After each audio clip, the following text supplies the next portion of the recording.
Hey guys, welcome to Useless Historian. Tonight, we're going somewhere cold. Not just the kind of cold that stings your skin, but the kind that settles into your bones. The kind of cold our ancestors faced, long before there were walls, or blankets, or second chances. A prehistoric winter where the wind didn't just blow, it decided whether you made it through the night or not. There were no heaters, no lights, just fire, fur, and instinct. And even those didn't always last. So take a deep breath, let your shoulders drop, let the quiet in, and let's drift back to a time when winter wasn't just a season, it was a test. If you enjoy these slow, quiet stories from the forgotten corners of history, don't forget to subscribe, leave a like, and tell us in the comments, where in the world are you watching from, and what time is it where you are right now? Now, let's begin. The cold that waited before morning. It always came before the light. That part of the night where even the wind seemed to wait, holding its breath alongside the people. The fire would be low by then, nothing but a soft red glow hiding beneath a crust of grey ash, a fragile thread between warmth and what waited outside. You could hear it crackling faintly, but you knew it wouldn't last without help. And around it, bodies lay tucked beneath stitched hides and tanned skins, not in comfort, but in desperation. They pressed close, not out of affection, but out of understanding. Body heat was borrowed, not owned. Sleep in winter was never deep. Not in this kind of world. The land itself refused it. Your ears remained half awake. Your body never fully let go. You didn't dream. You braced. Always listening for the sound of wind shifting, the creak of a frozen branch outside the shelter, or the hiss of a coal giving up its last breath. You didn't let yourself drift too far, because in this season, in this age, drifting could be the last thing you ever did. You could feel the cold coming, long before your eyes opened. It moved slowly, almost respectfully, like it was claiming space that had always belonged to it. First the fingertips, then the toes, then the slow ache behind your knees, in your ribs, between your shoulder blades. It wasn't pain exactly, not at first, just a warning, the kind your body had learned to recognize, the kind that meant get up now, even if every part of you screamed for more rest. This wasn't modern cold. Not the kind that meant layering up before a walk. Not the kind that could be chased away with tea or a thicker blanket. This cold was old. It had teeth. It had rules. It waited just outside the edge of the firelight, staring, whispering, leaning closer with every minute the flame was ignored. And if the fire faded too far, it came in. Maybe you started the night warm. Maybe someone had caught a hare and there'd been meat. Maybe the shelter had been packed tight with woven branches and insulated with moss. But even the best preparations frayed in those last few hours before sunrise. That was the test. Not just surviving the night, surviving the wait for morning, because that was when everything failed. There was always someone whose job it was to rise first, to stir the coals, to add wood carefully, piece by piece, to wake the flame without shocking it. Usually, it was the one who'd done it before, the one with the touch, but sometimes they didn't wake. And sometimes when they did, their fingers were too slow, or too stiff, or too late. That's when quiet panic spread. No one shouted. Voices wasted heat. But they looked at each other. They moved quickly. Someone reached for the dry moss pouch. Another checked for flint. Children were drawn closer, bundled tighter. The silence changed. You could hear the urgency in how people breathed. Sharp, fast, shallow. Fire wasn't just heat. It was time. It was breath measured in minutes. It was the soft heartbeat of the whole group. If it went out, everything else would too. You could try to wrap yourself tighter, tuck your face into your chest, block the breeze with the curve of someone's back. But none of it stopped the cold. Not really. It always found a way in. Through the seams of a hide, through the cracks in the shelter wall, through the soles of your feet, through the quiet between heartbeats. The dangerous thing about the cold wasn't how fast it came. It was how easy it became part of you. First it hurt, then it numbed, and then worse, it comforted. It tricked the body into thinking everything was fine, into thinking sleep was safe. That's when people didn't wake up, not because they gave up, but because the cold made the wrong thing feel right. That's why there were rules. No one slept alone. No one slept on the edge. Someone always stayed half awake, and even then, losses happened. They'd learned, generations had paid the price, so the current ones wouldn't forget. Every time someone stirred the coals, they were honoring not just their own warmth, but the stories of the ones who hadn't made it. Some said the cold had a spirit, a shape, that it walked on long legs through the dark, slow and patient, looking for the weakest flame. They didn't talk about it much. It wasn't a story for children, but when the fire burned low, and no one wanted to move, and the shadows began to stretch in strange ways across the walls, people remembered. And they moved anyway, because the cold didn't need to be fast. It only needed to be there longer than you. When the sun finally came, it wasn't a rescue, it was just a shift. The air warmed by a breath or two. The frost retreated to corners. The fire caught more easily, but no one celebrated. Morning didn't mean safety, it just meant another chance to prepare, another day to gather fuel, another night to survive. The cold before morning had a sound all its own, not loud, not dramatic, but constant. The sound of breath catching in a throat, of ice cracking inside a water pouch, of frozen skin peeling off old bark, of snow outside falling silently, thick and heavy, like the sky wanted to smother everything. Even the silence had weight, and those who survived enough winters, they didn't need to see the fire to know it was alive. They could feel it. In the space between skin and hide, in the way their breath moved. The absence of pain, the presence of hope, that was the difference a coal made.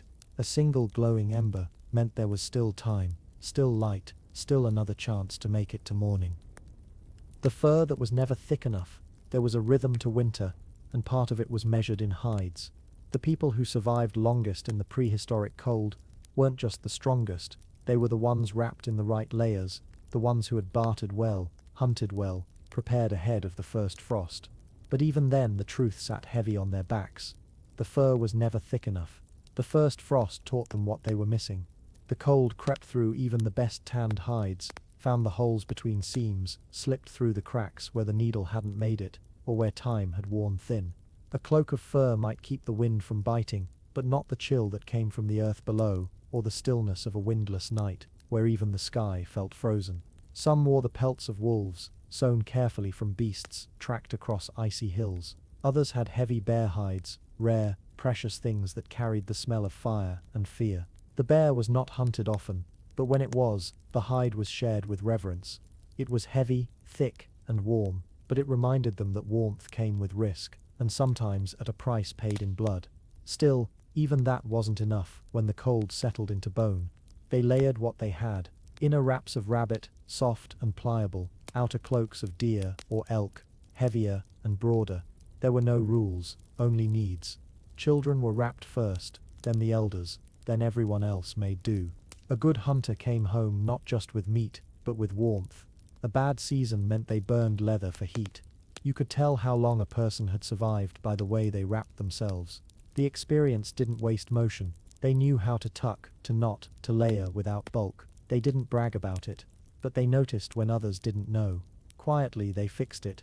A silent offer of a better knot, a shift of a fold, because in a world like this, pride was deadly, and there was no shame in learning to survive. When hides grew wet, they froze, and when they froze, they cracked. The difference between dry warmth and a night of shivering could be one misplaced step in the snow, or a roof that let in a single drop of melt. That's why the fire was never just for comfort. It was the drying rack, the repair bench, the only tool against the slow rot of winter moisture. Some furs were smoked, giving them an oily resilience. Others still smelled of the animal, musky, earthy, wild. People learned to sleep with the smell of prey wrapped around their shoulders, because scent didn't matter as much as survival. In fact, the smell was a comfort. It reminded them of the living thing that had kept them alive. They didn't talk much when layering up. No one needed to. You could see the struggle in the way hands fumbled with frozen laces, in the stiffness of movement. Sometimes someone would step in without a word, adjust a strap, help bind a foot with fur, tighten a knot. It wasn't kindness, it was wisdom. Because one person too cold could cost everyone everything. The fur was never thick enough to stop the cold, but sometimes it was just thick enough to hold the night back a little longer, and that was enough. Why breath turned to ice mid-sentence? You learned to speak differently in the cold, not just because the silence was sacred, but because sound itself changed. The air was too heavy for wasted words. And when it was cold enough, truly cold, you could watch someone's breath freeze as they talked. You could see it hang there, suspended in the still air, curling upward like soft smoke, catching in their eyelashes, freezing to their beard before their sentence had finished leaving their mouth. They didn't speak in long phrases anymore. They spoke in half thoughts. Short commands, names, questions. The longer you tried to talk, the more it hurt. Lips cracked, teeth ached, breath turned sharp as flint. It wasn't just the pain, it was the way the cold punished the careless. Open your mouth too wide, breathe too deep, and you could feel your lungs seize. The inside of your nose burned like you'd inhaled fire, and the tiny wet crystals lining your throat began to freeze. The young learned fast. On the first truly frozen night, they'd try to speak like normal, and someone older would shake their head, not scolding, just reminding. You couldn't explain it to someone who hadn't felt it. You had to live through a breath that turned against you. That moment when the warmth inside you, the air you carried, turned to frost as it met the world. There was something eerie about it, seeing your breath swirl out in front of you, then freeze mid-air, lingering like a ghost of your voice. It made every word visible, every sigh took shape. It made the quiet that followed feel even quieter, like the cold wasn't just outside you, it was listening. And when it got cold enough, you could hear it. Not just feel it, hear the frost. It whispered against hides, cracked in tree limbs, groaned in the joints of those who slept too long without moving. Even the snow made sound, tiny squeaks underfoot, like it was alive with tension. People learned to talk through their noses, through clenched teeth, with scarves pulled high, and hands cupped in front of their mouths. They spoke into cupped palms, letting the breath hit their skin first, softening it before it escaped. It wasn't elegant, but it worked. You spoke only what needed to be said, and not a syllable more. Stories, songs, arguments, those waited for warmer days, or for the firelight, when the wind couldn't reach inside the shelter. Then, and only then, would the voices stretch out again, let themselves remember rhythm and length and tone. But out there, in the brittle hush of frost-bitten dusk, words had to move quickly, or not at all. There were warnings passed down. Never shout into the wind. It takes too much from your lungs. Never laugh too hard without covering your mouth. The warmth leaves too fast. Never breathe with your head tilted back. Snowflakes might melt in your throat, then freeze before they reach your chest. Some of those things weren't entirely true, but they weren't lies either. They came from long nights, from mistakes made by others, from memories passed hand to hand through generations. In that kind of winter, breath became something sacred. You only gave it away when it counted. It carried warmth, moisture, scent, everything you couldn't afford to lose. That's why the old ones spoke so rarely. They knew what every exhale cost. Sometimes, someone would speak mid-step, and their words would catch in the cold. You could hear the shift in their voice, how the last word cracked or disappeared. Their mouth would close fast, reflexively. They'd press a hand to their face. It wasn't pain, not immediately, just a reminder, a boundary crossed. And the others would glance their way, not mocking, not judging, just marking it. A lesson relearned, a breath lost too carelessly. They knew, everyone knew, breath wasn't just sound, it was life in vapor form. And in the coldest nights, when even the air seemed to forget how to move, it became a visible thread between you and the end. So they kept their mouths closed. They learned to listen with their bodies, to speak with nods, with touches, with motion. And when they did speak, it was with full awareness that every word given to the air might not return, because in that kind of winter, even your own breath could betray you. The first time snow took a life. It didn't come like a storm. That's the part they remembered most. The snow wasn't violent, it didn't howl, it didn't blind them with wind or drive them back with rage. It fell softly, slowly, like a secret being kept, like something being covered on purpose. That was the danger. The first time snow took a life, it didn't look like anything new, just another morning, under a thick white sky. It had started falling in the night, silently, as snow always did. At first it was beautiful. Someone even said so. The flakes were large and light, the kind that drifted instead of dropping. They caught on every surface, traced the edges of branches, turned the earth into a smooth blank canvas. But it kept going, hour after hour, quiet, endless. They weren't worried at first. Snow had come before. They knew how to dig, how to pack it, how to keep it off the shelter roof. They'd built windbreaks, stored dry kindling. They had food, not much, but enough for 3 days. That was the number everyone repeated. 3 days, they'd wait it out. But snow doesn't keep time the way people do. It doesn't respect limits. It doesn't pause so you can catch up. It falls, and falls, and falls. By the second night, the drifts had risen past the knees. The trees moaned under the weight, and the entrances to the shelters had to be cleared every few hours. Still, no one panicked. It was hard work, but it was familiar. This wasn't fear yet. It was duty. On the third day, someone said they needed more water. Snow was clean, but snow wasn't water. Not enough of it. Melting took fuel. Fuel took firewood. Firewood meant going outside. And that's where it began. He said he'd be quick, wrapped himself in everything he could. Thickest hide, hood down to his brow. Tied his hands tight with leather so the fingers wouldn't freeze. Took a stone axe and a pouch. Promised he'd return before the midday sun. Not that there was much sun to speak of. They watched him leave, one figure swallowed by the white. His tracks were clear at first. Long strides pressed deep into the snow. But the snowfall didn't stop, and neither did the wind. No one knows when it changed.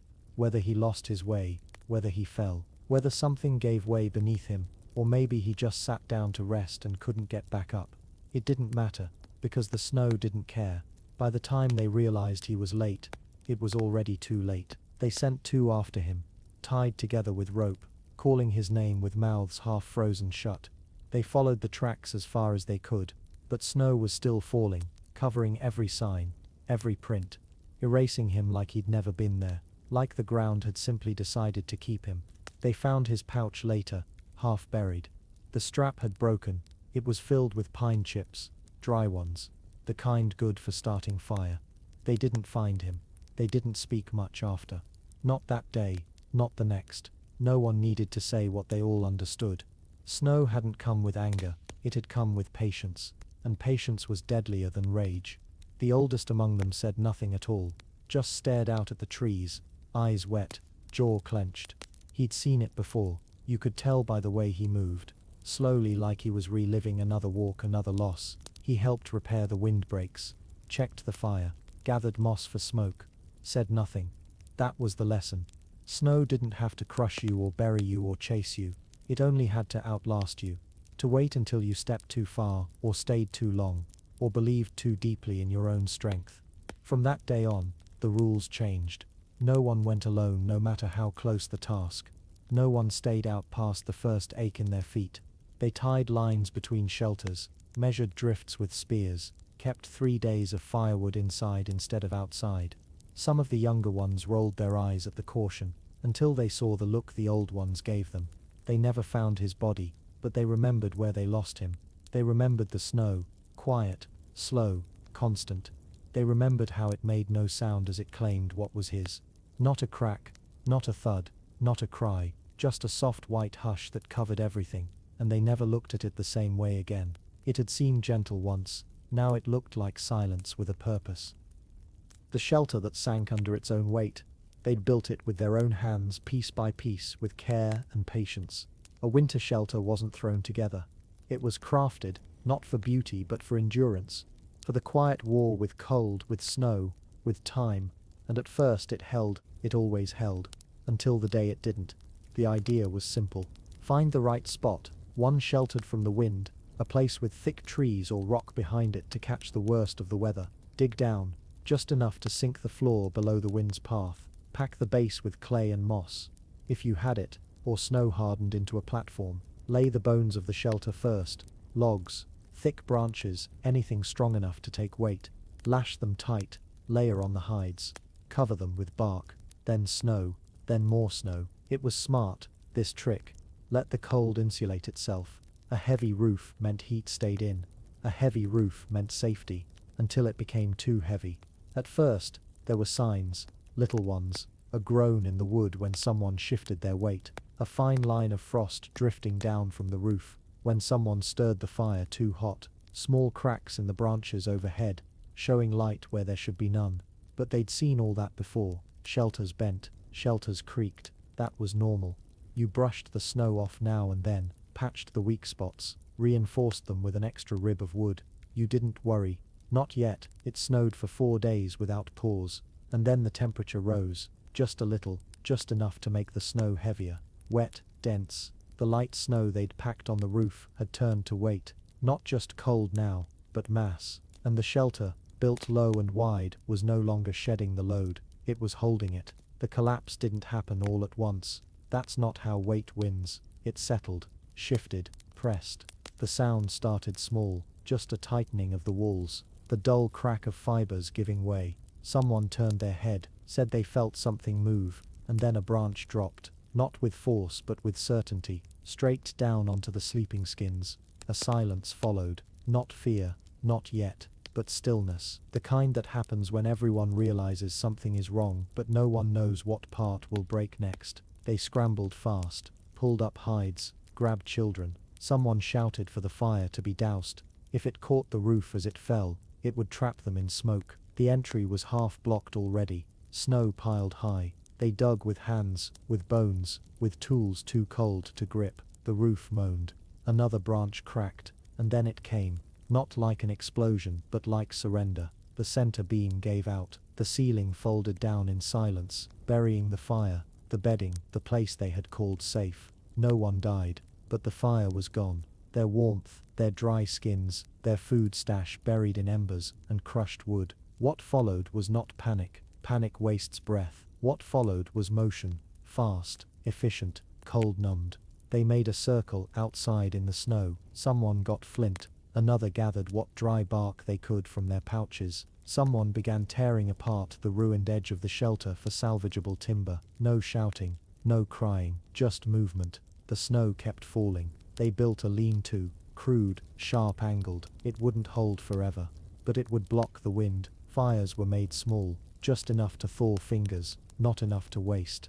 They slept in shifts now, always watching the slope above, the curve of the roof, the changing shape of the snow. The one who'd built the original shelter the year before sat outside most of the night, staring at the broken spine of what they'd made. He didn't speak, he didn't need to. Everyone knew what it meant, to build something with your hands, with belief, with memory, and then watch it fail. It wasn't shame, it was the reminder that even your best effort could bend beneath the season. That's what snow did. It didn't just freeze, it crushed, it came gently, quietly. It disguised itself as beauty, as peace. But if you weren't careful, if you stopped paying attention for even a day, it used its own silence against you. They'd dig out what they could. The next day, maybe recover a few things. A scorched skin, a broken pot, a bundle of smoked meat frozen hard. But they wouldn't rebuild there, not on the same spot. The memory was already soaked into the snow. That night, they slept under a half roof of sticks, wrapped in whatever wasn't buried,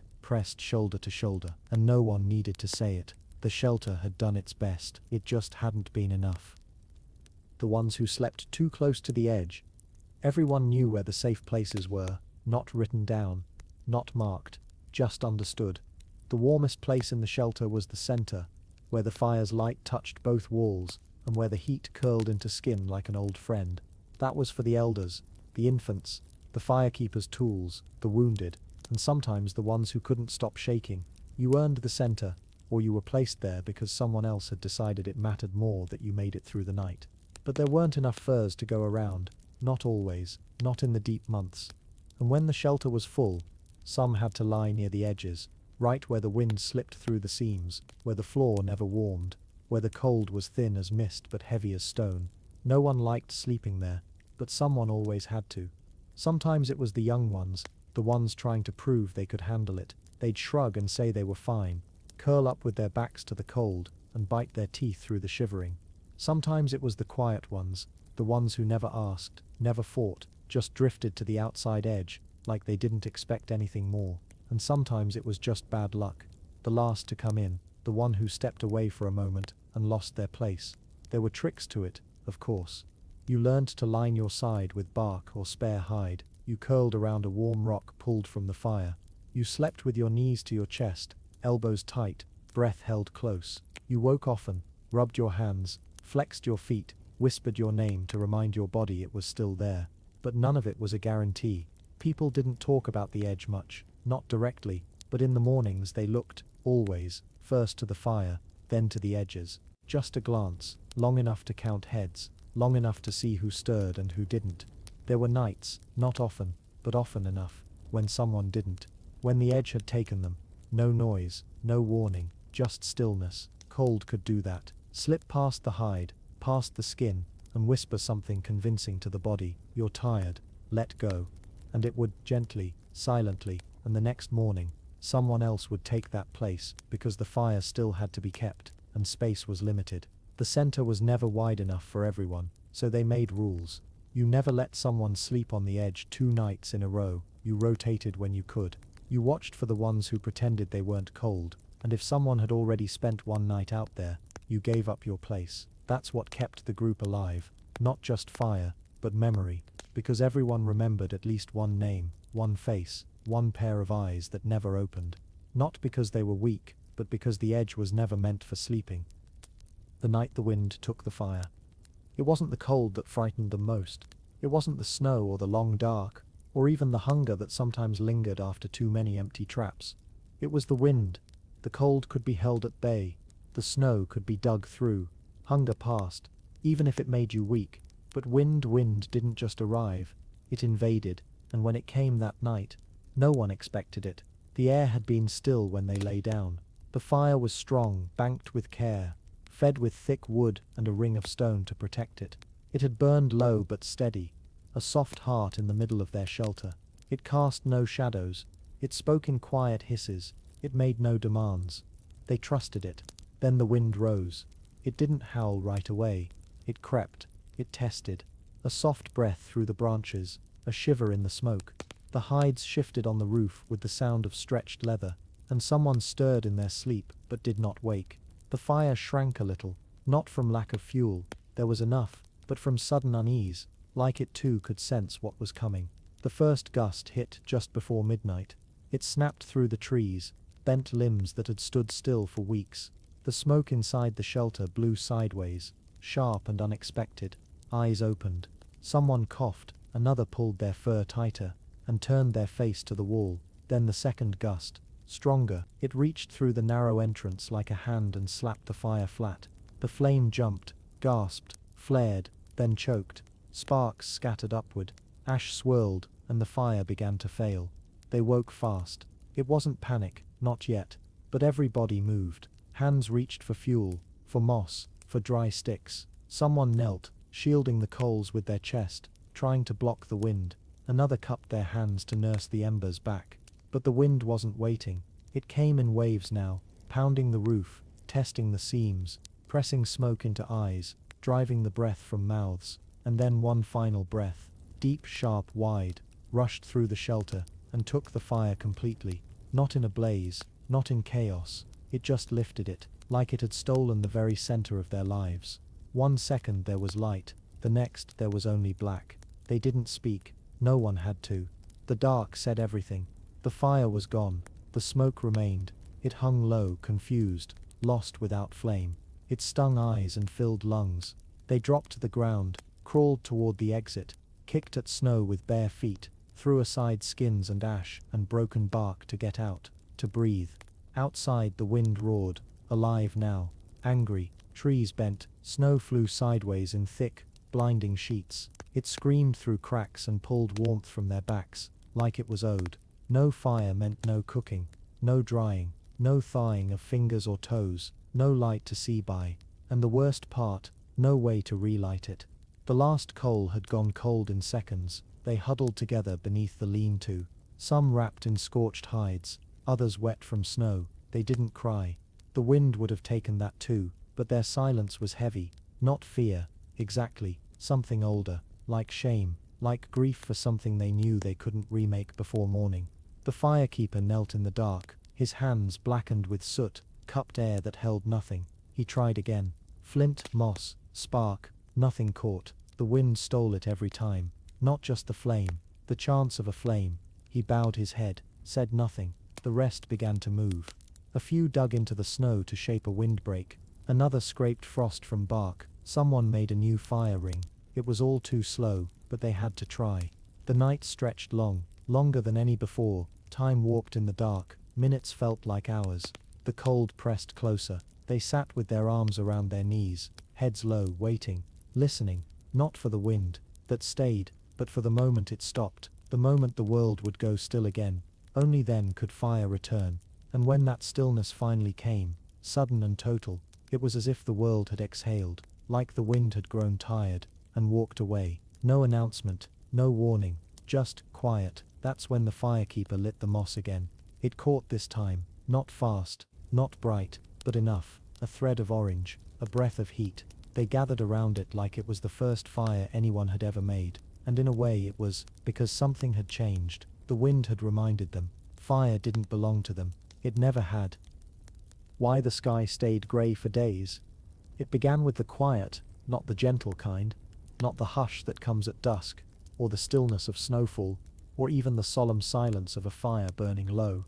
This quiet felt wrong, too wide, too empty, the kind of quiet that made the birds vanish, that made the trees stop creaking, that made even the snow seem afraid to fall. They noticed it in their bones first, in the way their joints ached for no reason, in the way their breath seemed heavy, even though the air was thin. The fire burned as it always did. The cold was sharp, but familiar. But something else, something in the sky, was different. It was grey, but not the usual kind, not the soft, layered grey of winter clouds passing slowly. This was a thick, colourless ceiling, flat, endless, featureless. There was no shape to it, no movement, no cracks for sunlight to filter through, just an unbroken sheet of dullness stretching across the entire world. It lasted a day, then another, then another. The days bled together. They couldn't tell morning from afternoon, and night fell without drama. There were no sunsets, just a slow fading from one shade of grey to another. The fire never felt warm enough. The wood smoked more than it should. Meat didn't dry right, water froze slower. Everything was off. The children asked questions first. Why didn't the light change? Why didn't the wind move? Why couldn't they see the stars? The older ones had no answers. They gave short replies, hoping it would pass, that it was just a weather shift, that the skies would clear soon.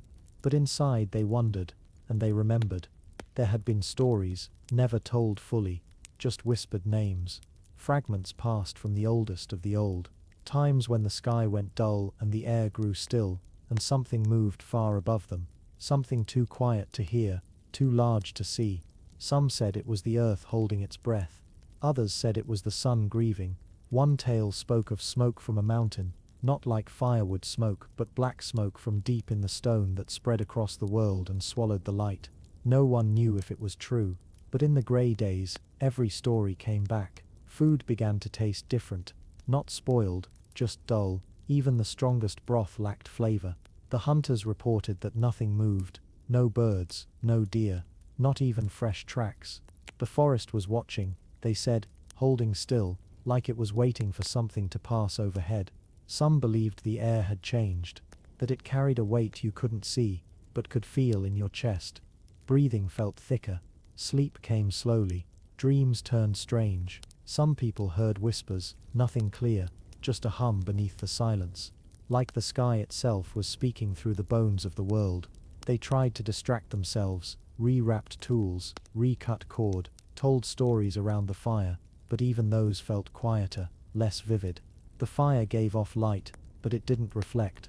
The walls of the shelter stayed dim, and the shadows stretched oddly, reaching further than they should. Everything lost contrast. You had to look closely to tell one face from another. One night, an elder stood outside and stared upward for hours, just stood there, mouth slightly open, frost collecting on his eyelashes. When someone asked what he saw, he only said, "It's waiting for us to blink." No one asked again. After a while, they stopped asking when the grey would end. It was like asking when winter would give back the sun. You didn't question it, you endured it. But there was a fear underneath the patience, a quiet wondering of whether this sky was ever going to let them go. The 6th day came and went without change. The fire grew weak more quickly. Kindling took longer to catch. No birds returned. No wind. The trees stood frozen, not by ice, but by something heavier. And then on the 7th morning, just before dawn, a single change. A crack, not thunder, not lightning, just a subtle tear across the ceiling of the world, a lighter shade of grey stretching east to west, thin as a scar, and trembling, like it was about to widen. No one said a word, but they all saw it.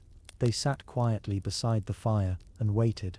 By midday, the wind returned, not loud, just enough to shift the smoke. The snow began to fall again, soft and slow, and that evening, for For the first time in nearly a week, someone saw the faint outline of the sun behind the veil. It wasn't bright, it wasn't warm, but it was there, and that meant something. The grey didn't vanish, not all at once, but it cracked a little more each day. The world, it seemed, had remembered how to breathe again. The last animal track before the storm. It wasn't much, just a single track in the snow, a sharp imprint, the kind that barely pressed through the top crust but left enough shape to recognize. Hoofed, light, maybe a small deer or something like it. One print, then another, then gone. They found it early, just after dawn, when the light hadn't fully risen and the wind hadn't yet returned. The snow was smooth everywhere else, untouched, white stretched in every direction, broken only by the sagging line of a half-buried trail and the shelter behind them, and right in the middle of that clean silence, the track. At first no one said anything. One of the hunters crouched near it, hand hovering above, as if to catch the warmth that was no longer there. He didn't touch it. You didn't disturb a sign like that, not when the rest of the world had gone still. It hadn't snowed heavily in 2 days, but the air felt strange that morning. Heavy, full, too full.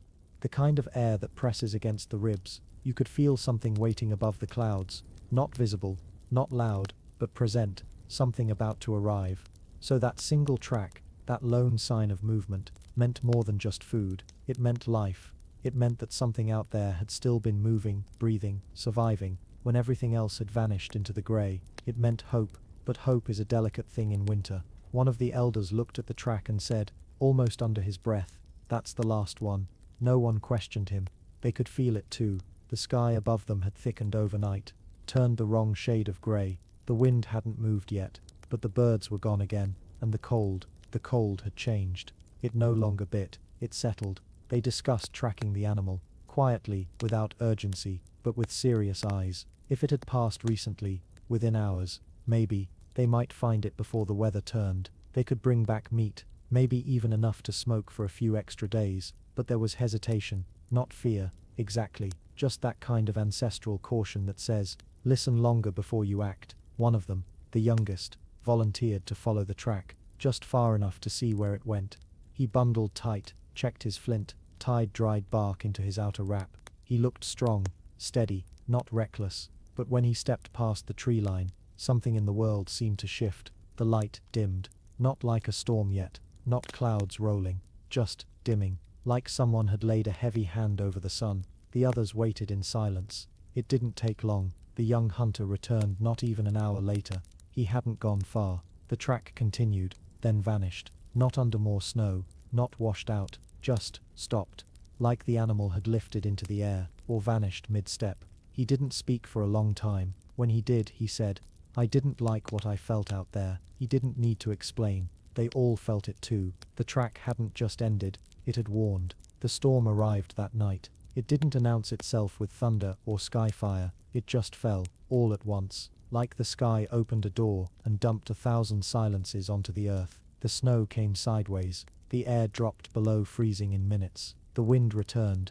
stronger than before, twisting down through the tree branches and dragging clouds of powder into every crack. They packed in tight, reinforced the walls, dug trenches to keep drifts from swallowing the shelter. They didn't speak of the track again, not that night, not the next, but later, much later, when the storm had passed and the world began to move again. They remembered that just before the sky swallowed everything, something had walked ahead of it, alone, leaving only the faintest trace, and they wondered, not with fear, but with that quiet kind of reverence that comes from living close to the edge, if that last animal had known, if it had felt the storm coming before the people had, if that track had been a goodbye, or a warning. Either way, the snow took it, and when they looked again days later, even that small proof was gone, erased by wind, by time, by the endless white, but they remembered where it had been, and they remembered to listen next time.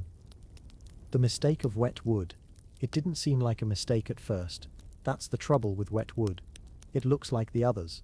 It stacks the same, it holds the same weight, and if it's been frozen long enough, you might not even notice. You carry it in like any other bundle, tie it with cord, place it beside the fire pit, with the rest, and unless someone stops to press their thumb into the grain, or crack the bark to feel what's underneath, it goes unnoticed.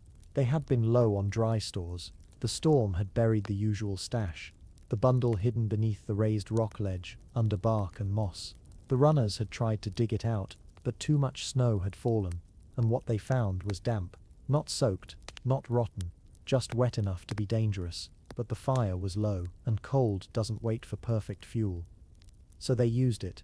The first logs didn't seem too bad, the fire hissed, nothing strange about that.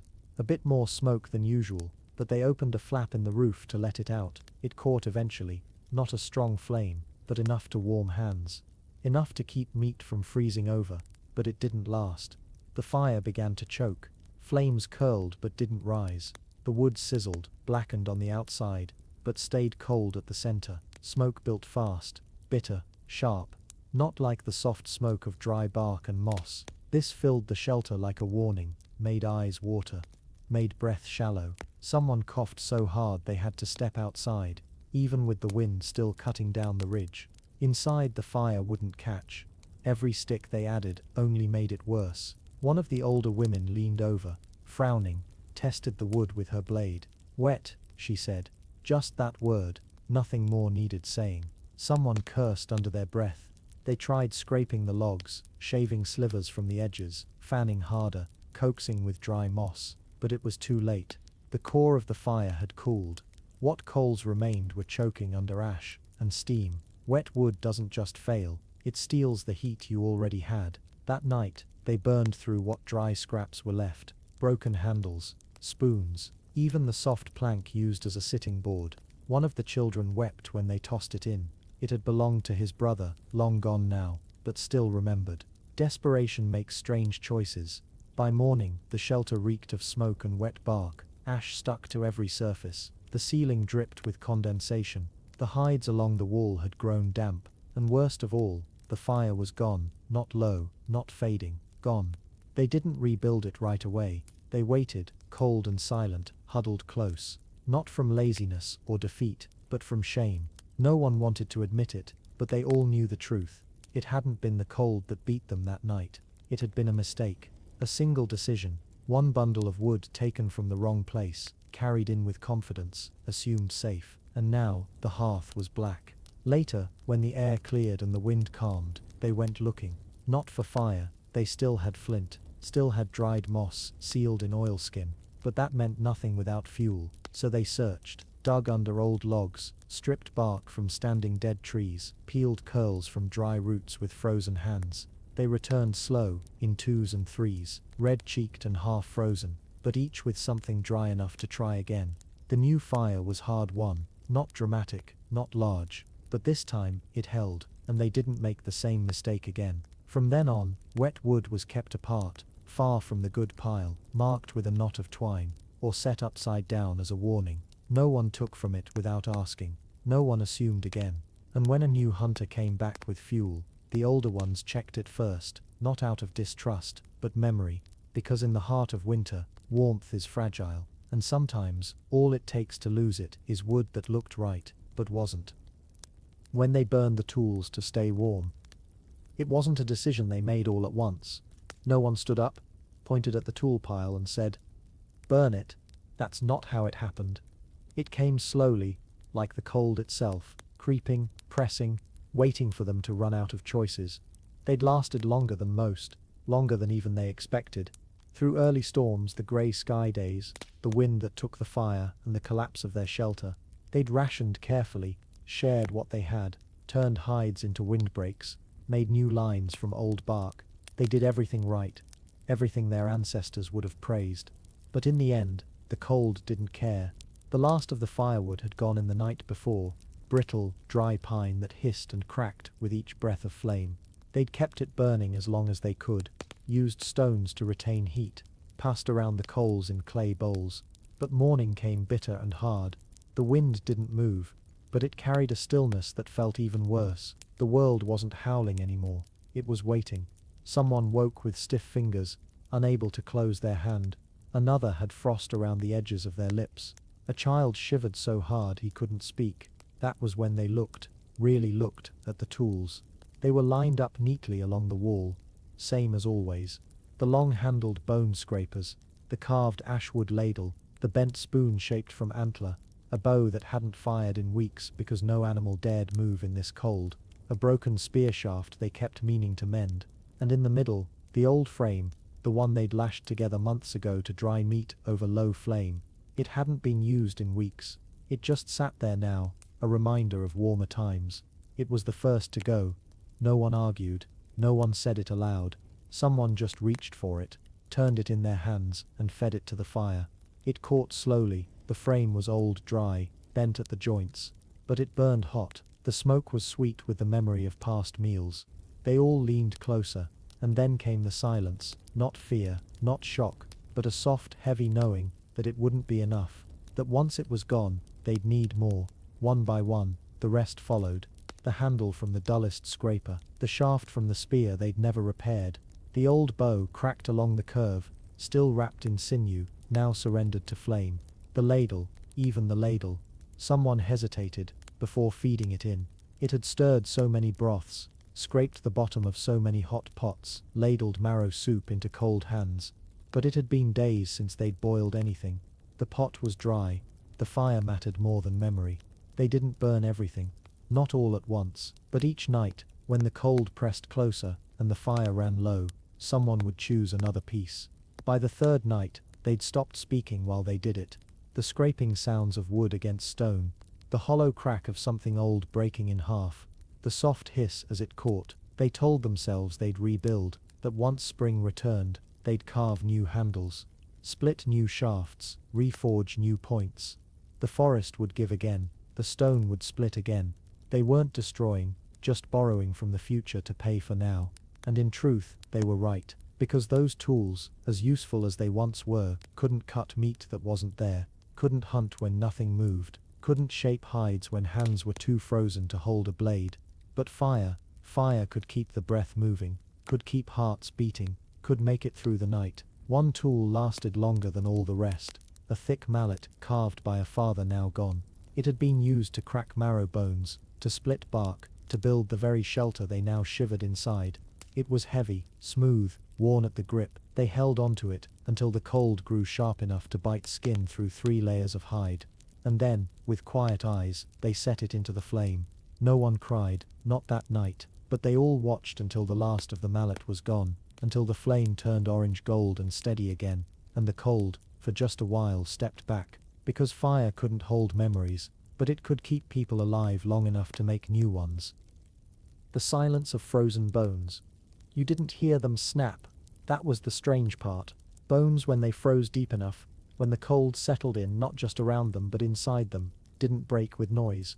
There was no crack, no shatter, no clean report, like in warmer times. When bones froze, they stiffened slowly, completely, becoming something else entirely, not alive, not tools, not meat, just silent. It happened over time, not in a moment, and not to one person. The cold had a way of reaching everything eventually, even the remains of the lives they had once taken from the land. Animals, mostly, bones once carried back proudly from hunts, skulls hung on pegs to honor the kill, ribs strung up to dry sinew, thigh bones used to crack marrow or wedge open cooking racks. These things had once meant food, victory, survival. Now they meant stillness, because in deep cold, even the bones froze too hard to be touched. The marrow inside them, if any was left, had turned to something like stone. The outside was slick with frost. You couldn't burn them. You couldn't carve them. Even the dogs wouldn't chew them. And when you picked one up, it didn't feel like a thing that had once lived. It felt like something left behind by time itself. Someone tried, one night, to crack a femur. It had been buried under a pile of hides, maybe warm enough still to yield something. They struck it with a rock, quiet but desperate. The sound it made wasn't a snap, it was more like a dull, wet thud, then nothing. The bone didn't break. It absorbed the strike, held firm, and then gently cracked from within, collapsing along a hidden fault line. No marrow came out, just dust, cold, dry, grey dust. After that they stopped trying. They wrapped the bones instead, laid them in the corners of the shelter like sleeping bodies, not from superstition, but out of respect, because whatever usefulness those pieces once held, as food, as tools, as reminders of skill, was gone. The cold had claimed them too, and still the silence deepened. They noticed it first when someone moved across the room, and their foot tapped a rib, and it didn't roll. It didn't click or rattle. It stayed perfectly still, stiff in the frost. as though the floor had accepted it. Later, someone bumped a stack of old antlers leaning against the wall. Normally they would clatter. This time they just fell together with a heavy muted weight, as if even sound had frozen out of them. That's when the fear began.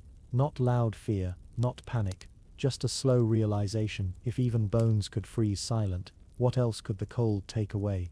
Voices grew quieter, conversations shorter, even the fire crackled less. The world narrowed, shrunk down to what was warm, what was alive, and what could be kept moving. Everything else turned still, not dead, necessarily, just held in place, like a hand pressed against the chest of time itself. The elder who tended the skins said it first, half asleep beside the fire. They say when a bone goes quiet, its spirit leaves it. No one answered. It wasn't meant as a story, just a thought, shared out loud, and left to hang in the smoke. They'd kept a few pieces near the fire, useful ones. A curved spine for scraping hides, a rib bone shaped into a spoon. But even those, left too close to the cold draft by the door, began to lose their sound. A tap no longer rang out, a scrape no longer echoed. Everything softened, dampened, muted. Even memory, they noticed, felt slower. Stories told around the fire no longer sparked the same laughter or gasps. Names forgotten came slower, harder. Like the past too was freezing, curling up beside the bones in the corner. The children didn't play anymore. There were no carved bone animals, no rattles filled with stone chips. Those things had been set aside when the last one cracked from the inside out and left a line of white dust across the floor. So they waited, for warmth, for the sound to return. Because they knew that in a living world, bones moved. They knocked against each other. They sang in sacks over shoulders. They rolled in the dust when tossed. They cracked when split. But not now. Not in this kind of cold. Now they only lay there, still, frozen, and perfectly, impossibly silent. The taste of smoke on cold roots. It was never supposed to be a meal. Roots were for medicine, for stretching a broth, for those long, thin days when even dry berries were a memory. They were scraped from frozen earth with flat stones and numb fingers, rinsed in slush, and set near the fire more out of habit than hunger. Some were bitter, some were dry, some made your tongue numb if you chewed too fast. But they were something, and in a winter this deep, something was always better than nothing. It had been days since the last real food. Nothing moved in the forest. No tracks, no birds. Even the bark on certain trees had begun to harden, tighten like the world itself was clenching against the cold. So when one of the younger ones returned with a handful of twisted roots, short, knotted, frost-coated, they didn't celebrate, but they nodded. That was enough. They cleaned them by the fire. Not with water, it was too precious now, but with stiff brushes made from worn hides, scraping dirt and frost from every ridge. The roots looked like broken fingers, bent and brown and bruised by the cold. Someone suggested they be roasted, maybe to soften the bitterness. Others said smoke might help. So they skewered them on bone picks and set them near the edge of the coals. They didn't put them in the flame, just close enough to warm slowly, to draw out whatever sweetness, or at least neutrality, might be hiding inside. But the smoke got there first. The fire had been burning for hours, slow and steady, fed with thin splinters of kindling and careful handfuls of dry moss. The roots sat above it, just far enough to absorb the air curling upward. Not the thick black smoke of green wood, nor the white puff of damp bark. This was the soft smoke, the kind that clung, the kind that carried memory. When they pulled the roots from the fire's edge, they were different, not better, just changed. The outside had darkened, not quite charred, just kissed by heat. The smell clung to them, earthy, deep, with a sting in the nose that made you blink. Someone sniffed one before biting, and said, "Tastes like last week's fire." They all laughed quietly, not because it was funny, but because it was true. The taste was strange, not bad, just layered, bitter at first. Then a kind of sweetness, thin and buried, like the plant remembered sunlight from seasons ago. Then came the smoke, soft, sharp, dry as ash. It clung to the tongue, coated the back of the throat, stayed there long after the chewing stopped. No one complained. They just ate, slowly, deliberately. Each bite warmed the hands holding it. Each root, once too tough to chew raw, now folded under the pressure of teeth made sensitive by cold. They didn't talk about flavor or fullness. They didn't pretend it was enough. But it was something in the mouth, something to hold on to, something to fill the silence. The smoke lingered,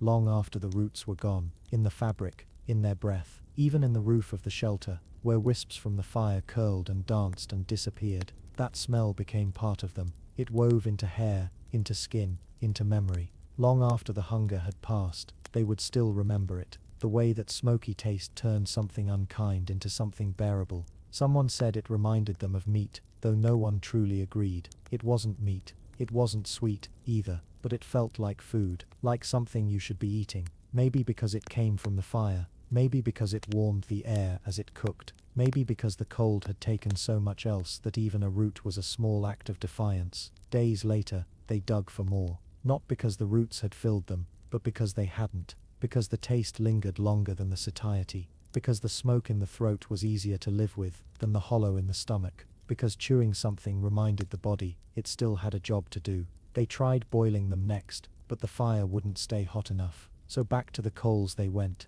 skewered again, turned with stiff fingers, and again the smoke soaked in. Again it became a part of the taste. After a while, they stopped noticing the bitterness. After a while, it just tasted like winter, like survival, like the thing between hunger and hope, like the memory of warmth you carry not in your belly, but in your breath. Why the snow couldn't be trusted. At first glance, snow looked harmless. It softened the world. It muffled sound, covered the mud, filled in the jagged corners of broken things. It made the landscape appear calm, clean, gentle even. Children, when they still had the energy, would touch it with wonder, catching flakes on their lashes or drawing lines through it with sticks. And to those who'd never had to survive in it, snow was almost beautiful. But those who had lived through enough winters, they knew better. Snow lied. It told you the ground was level when it wasn't. It made pits look like flat land. It hid holes, frozen streams, sharp rocks, and yesterday's mistakes. You could walk across what looked like smooth, fresh powder, only to plunge up to your chest in a drift, soaking your clothes in an instant, and tearing your palms on hidden roots as you scrambled out. And if the cold didn't take you then, it would later, after the wetness had seeped in, after the warmth had drained out. They learned quickly, never trust untouched snow, never walk across it without testing every step. Use a stick, watch for the subtle sag, the shift in texture, the way the top layer cracked or sloped too easily. One misstep could mean injury, and in this kind of winter, an injury was something you might not survive. But it wasn't just the ground the snow lied about. It covered everything. Tracks, trails, the line of the river, even the sun itself.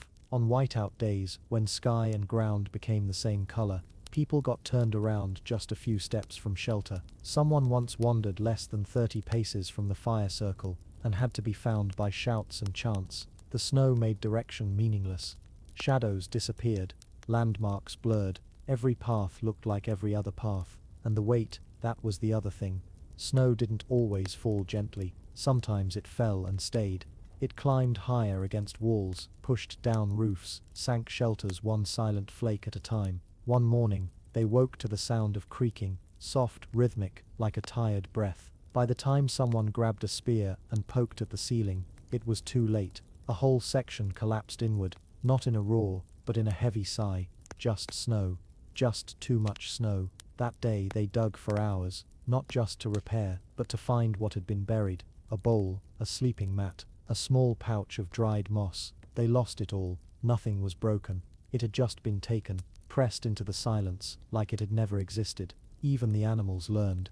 The smart ones at least, the ones that stayed alive the longest, didn't move during fresh snowfall. They waited it out, let the flakes erase their scent trails, confuse the humans. Sometimes they'd double back in their own footprints. Sometimes they'd step in each other's tracks to mislead. The snow helped them disappear, and it helped the hunters fail. A hunt in snow wasn't just cold.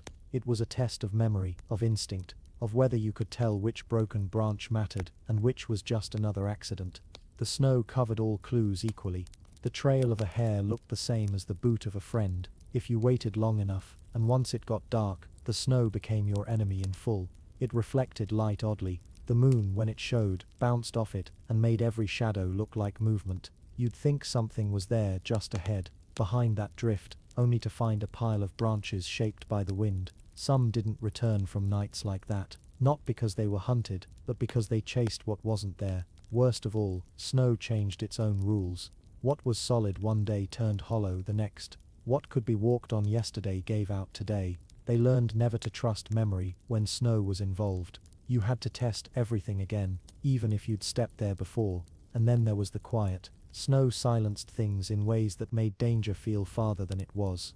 It muffled the warning creaks of a tree before it fell. It hushed the growl of a wind starting to turn dangerous. It even dampened voices, made shouts feel smaller, more personal, harder to hear from afar. One season, a boy slipped down a snow-covered ridge, no higher than a man's shoulders. He wasn't badly hurt, just stunned, but the snow swallowed his voice. They didn't find him until the next morning. His breath had frozen to the fur around his mouth. He couldn't speak anymore, he just pointed toward the ridge, and then cried without sound.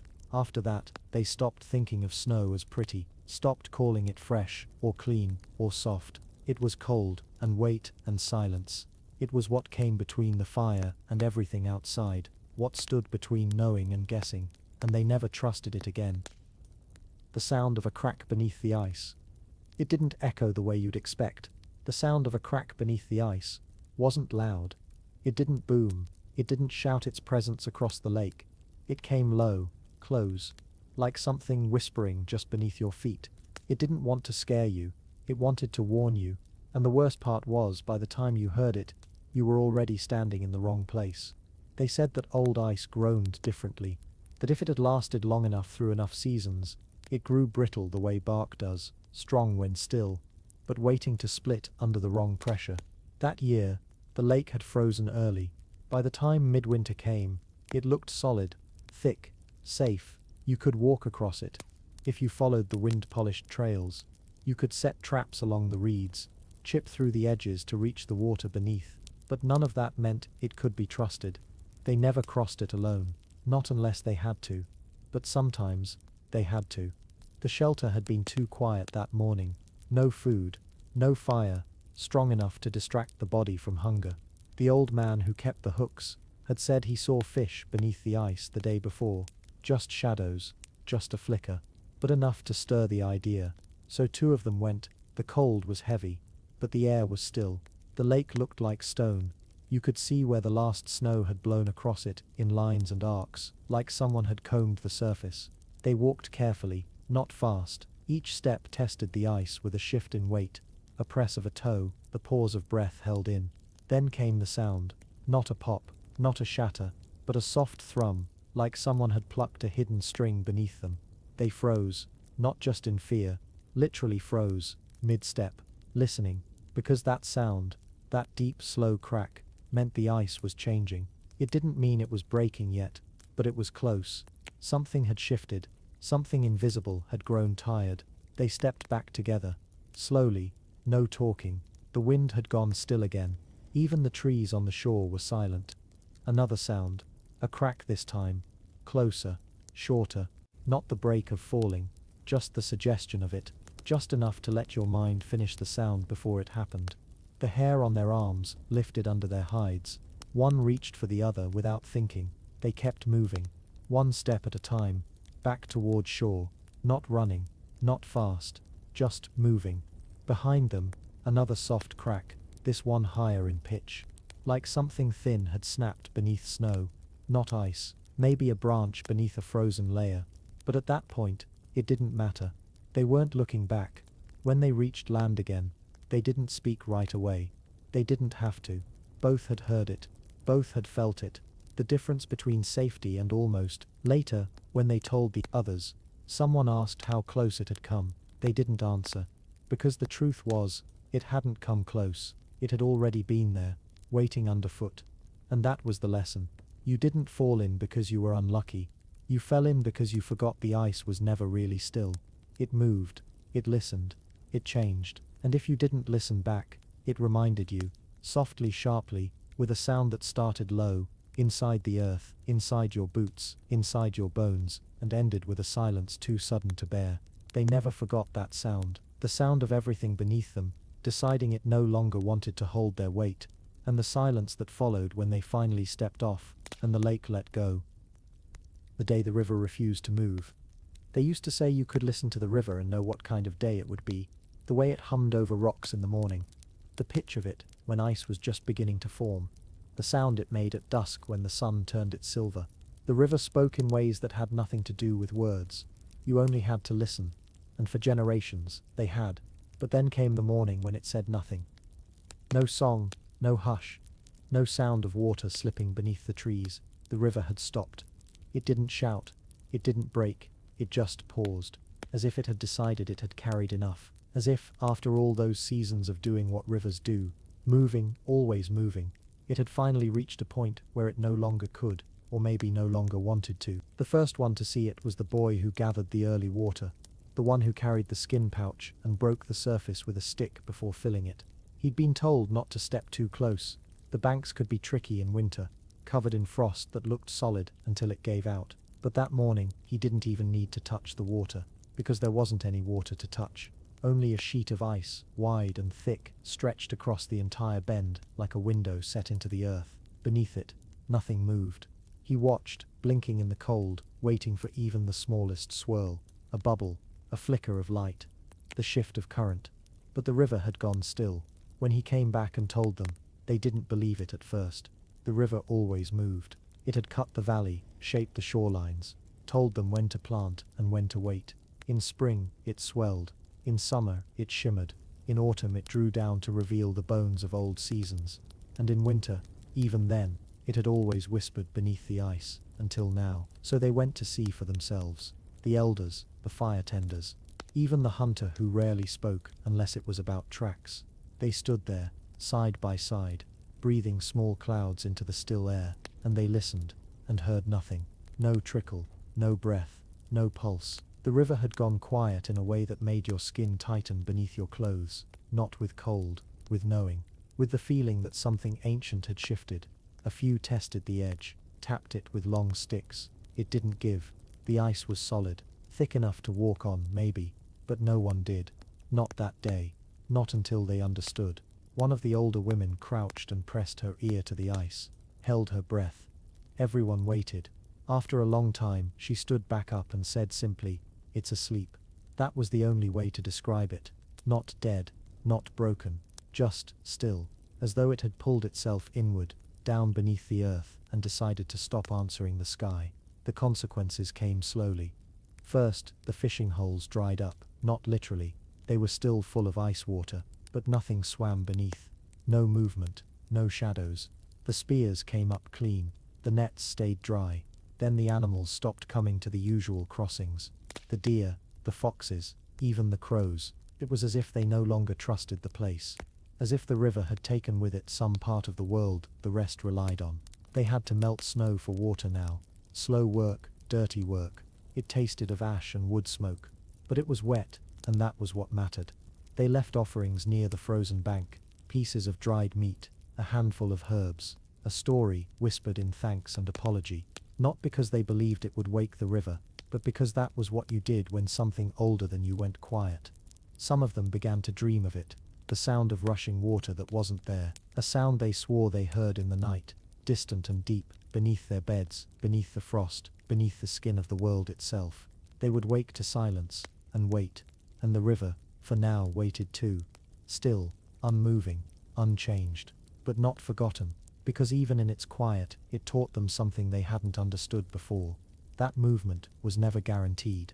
That flow was a gift, and that stillness, real stillness, could feel heavier than any flood.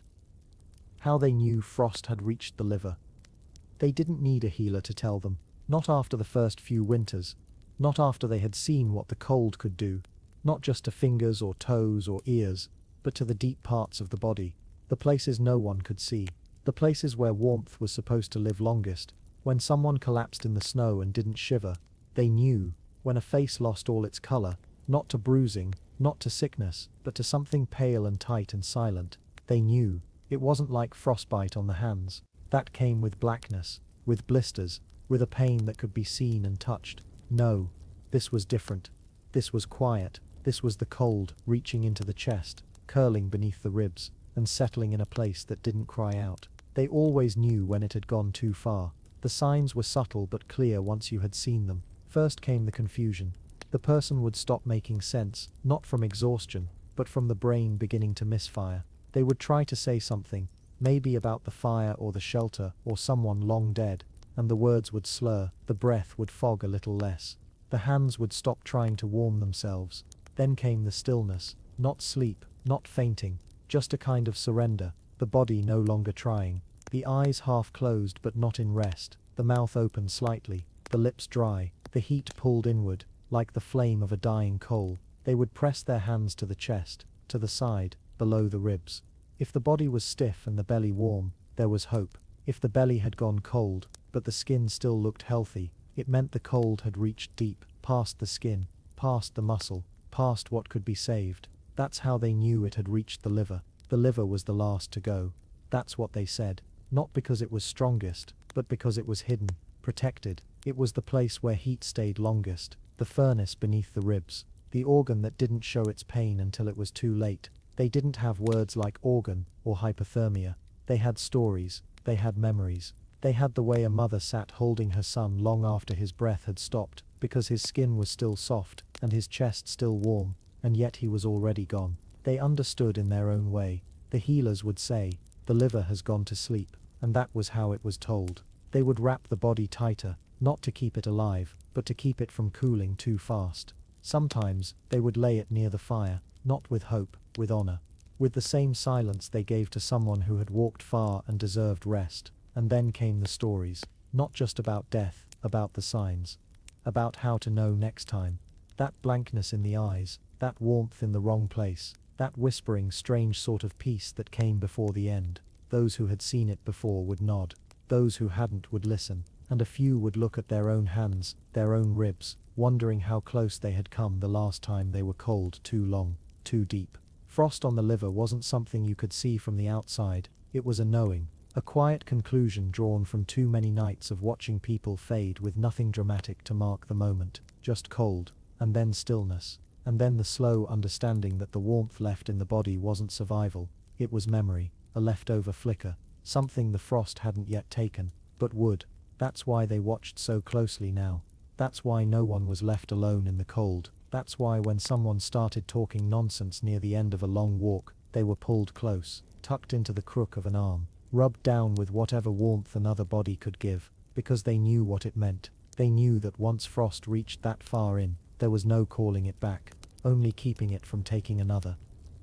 The color of skin when the warmth leaves. They never had names for colors the way we do now, not exactly. There were no words for peach or tan or rosewood in their world. What mattered wasn't what something looked like, it was what it meant. And nothing carried more meaning than the color of skin when the warmth began to slip away. It started with the hands. That's where they always looked first.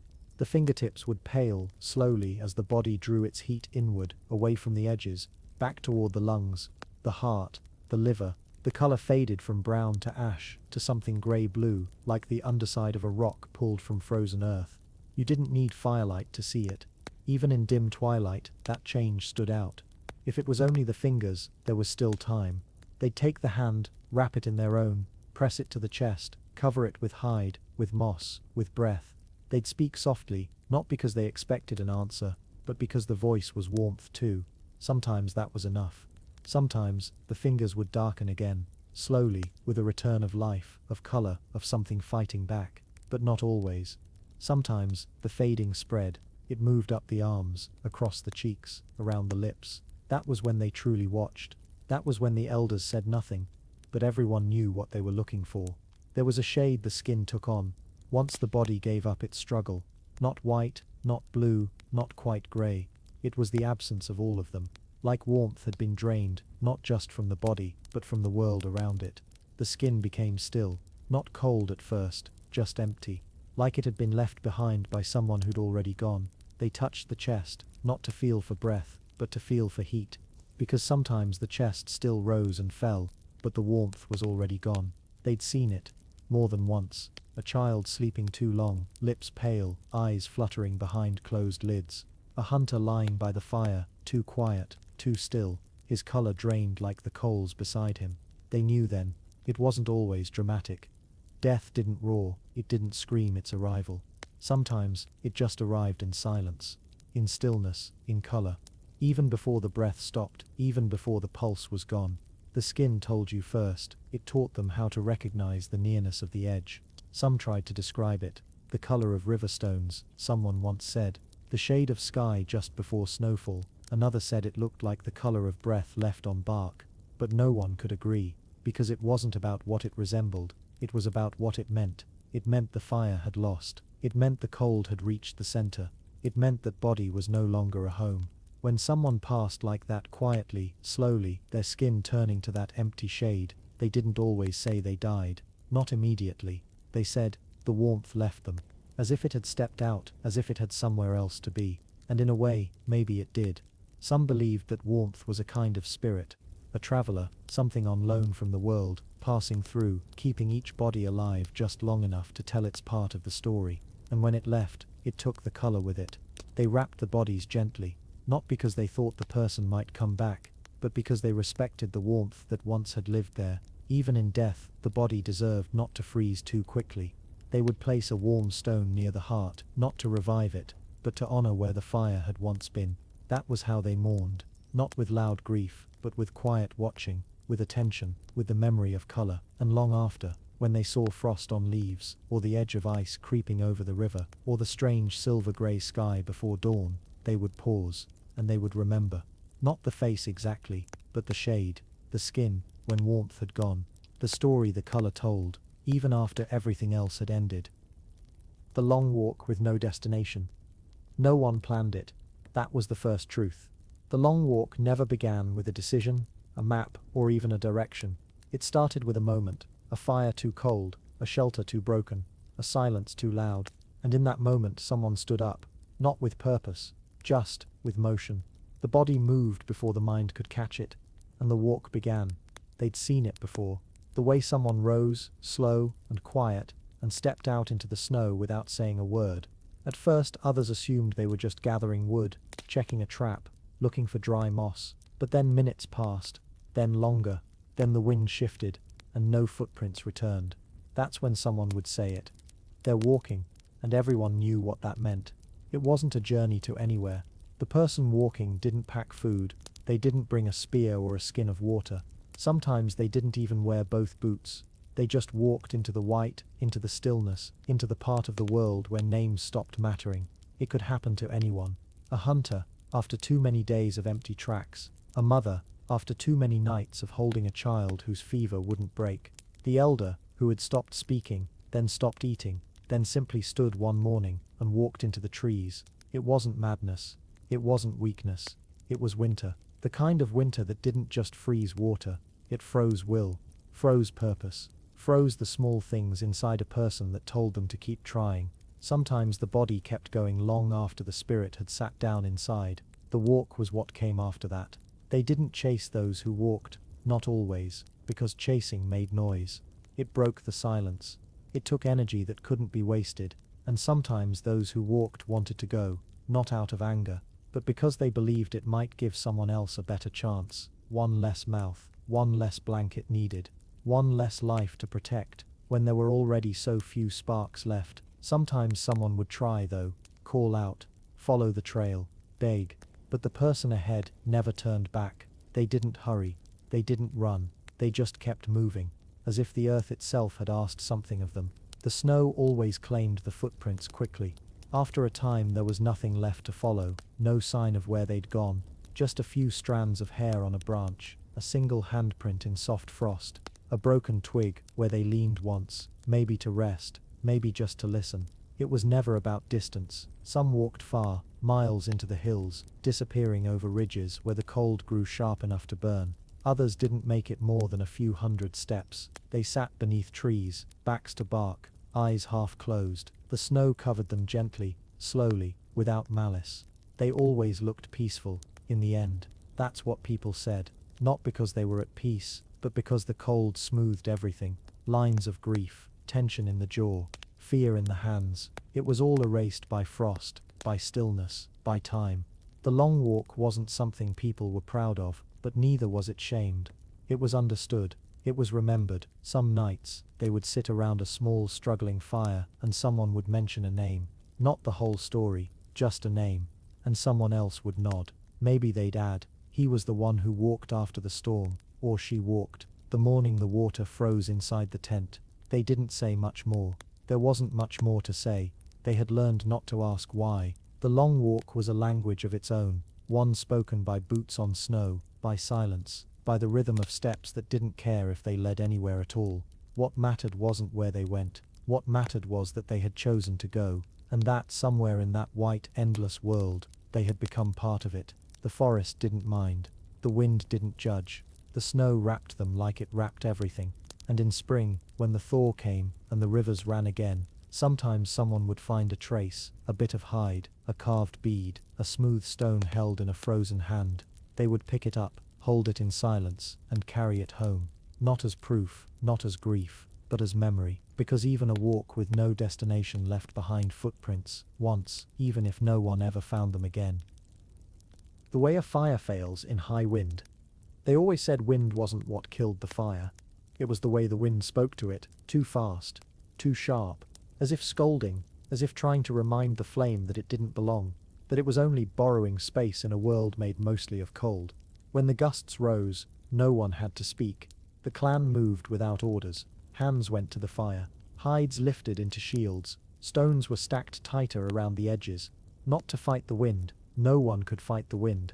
But to beg the fire not to leave, to show it they were trying, that they remembered how easily it could be taken. The strange thing about wind was that it didn't always come howling. Sometimes it arrived soft at first, like breath on the back of the neck. You barely noticed it. A flicker in the grass, a tiny curl of smoke shifting sideways, but then it stayed, and it grew, and it circled. You learned to recognize the warning signs. The fire leaned, not danced, leaned. Its center shifted.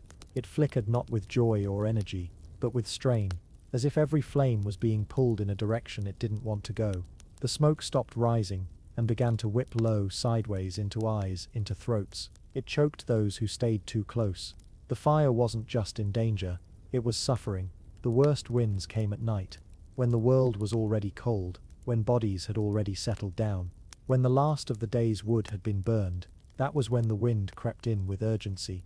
It didn't ask permission. It rattled the walls. It tugged at every seam in the shelter. It searched for weakness, and the fire answered back, not with light, but with silence. That's when you knew it was close to failing, not because it vanished suddenly, but because it stopped speaking. No crackle, no hiss, just embers, barely alive, curling inward like they were hiding from something much older than they were. They tried everything when the fire faltered like that. They blew gently across coals. They fed it small shavings of birch bark. They cradled it with their own bodies, bent low to protect it, even when the smoke stung their eyes and made them cough. It wasn't just about heat. It was about keeping the center, keeping the thing that made the shelter feel like home. Because without fire, there was only cold, not just in the air, but in the soul of the place. It was like silence moved in the moment. Flame moved out. A silence you could feel in your teeth. One time, the wind was so strong it pulled sparks straight into the sky. The fire didn't even resist.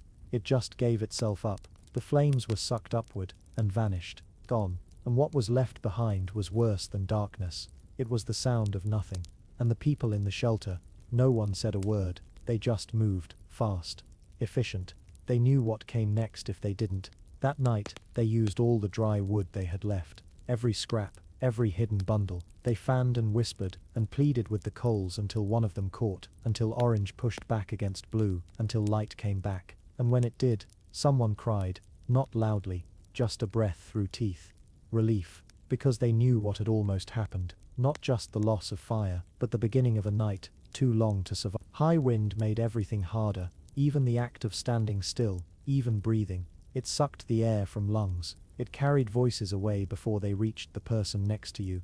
It stripped warmth from skin, as if it had claws. And the fire, it hated wind. Fire wanted to be held, not challenged. It wanted peace, not force. So when the wind rose, the fire lowered its head. It tried, but not for long. And once it gave in, once that last flicker died, it took hours to bring it back, if at all. That's why every camp was built with the wind in mind.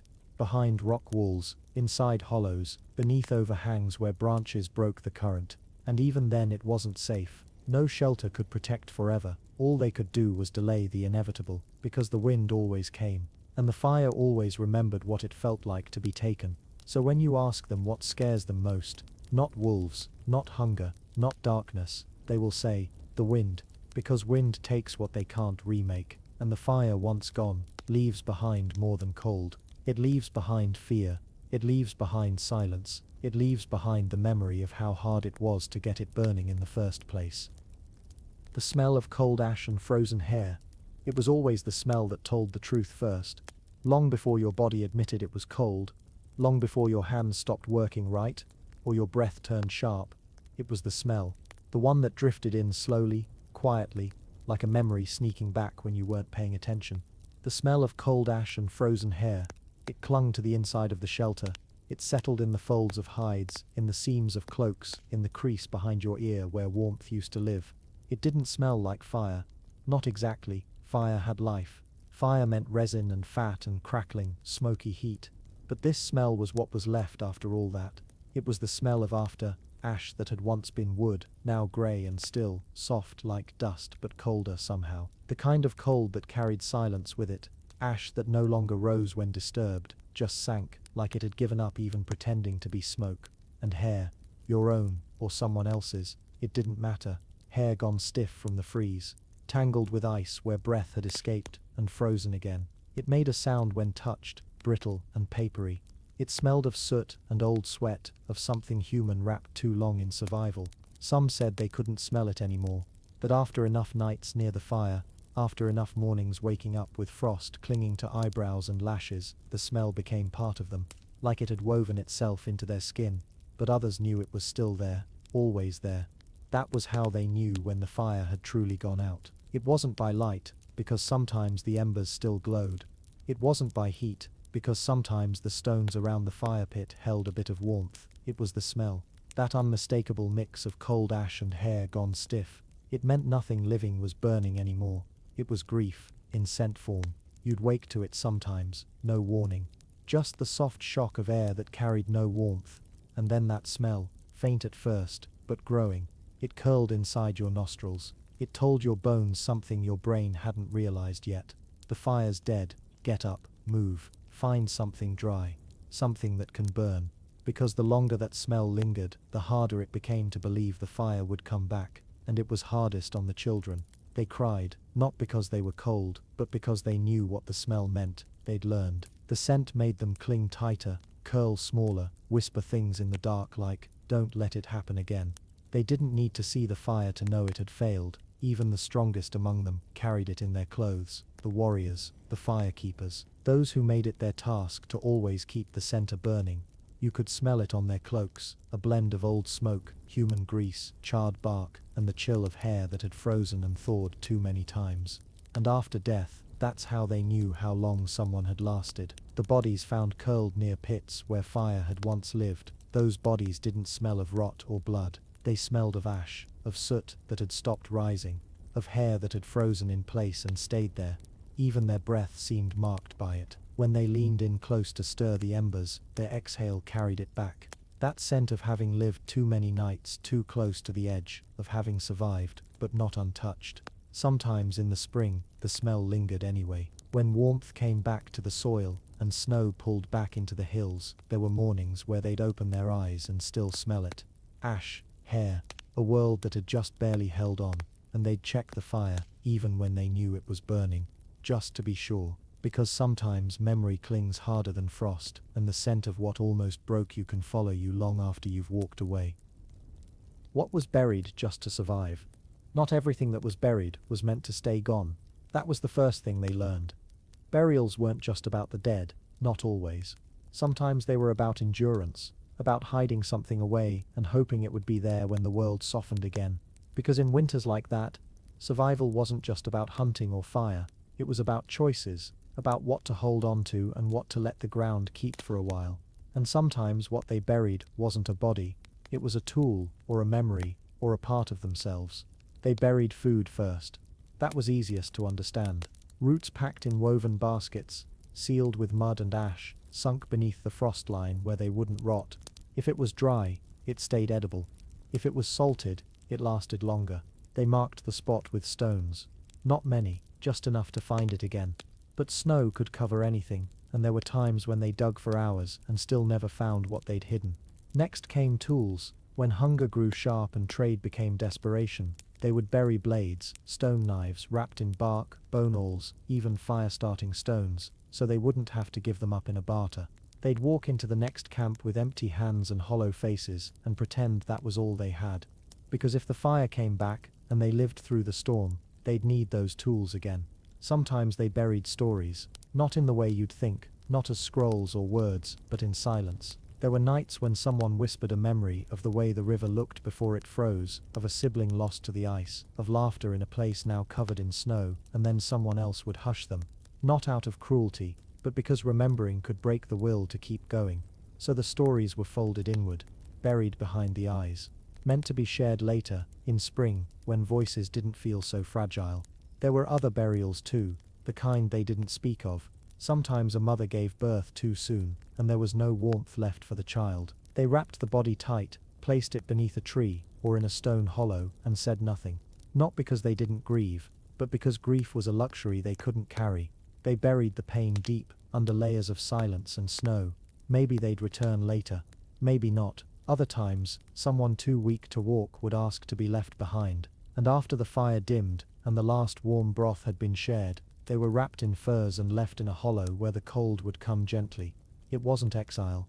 It was a gift, a hard, terrible kind of love, a way of burying guilt beneath the need to go on. Even the land remembered what had been buried.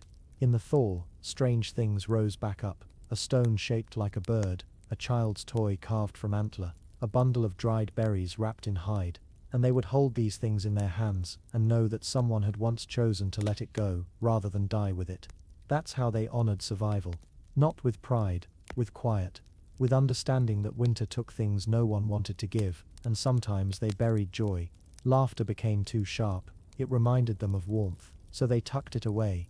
They told jokes only in whispers, smiled only when the fire was strong. Joy was too bright for the dim blue light of survival, so they saved it, like the last coal, like the smallest piece of dried meat, like a secret you only told when you knew you were safe. The people who made it through those winters, who lived to see the first buds on the trees, who watched the river break open and run wild again, carried the weight of what they had buried. You could see it in their posture, in the slow way they stood up, in the long pauses between their words. But they also carried something else, a kind of reverence, a knowing that they'd let go of parts of themselves just to reach the next season, and that some of those parts might never come back. And still, they kept going.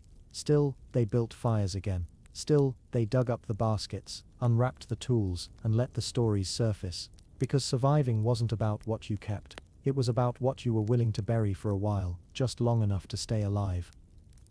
Why no one slept first? There was an unspoken rule, older than language, passed down in glances and silence, not in words.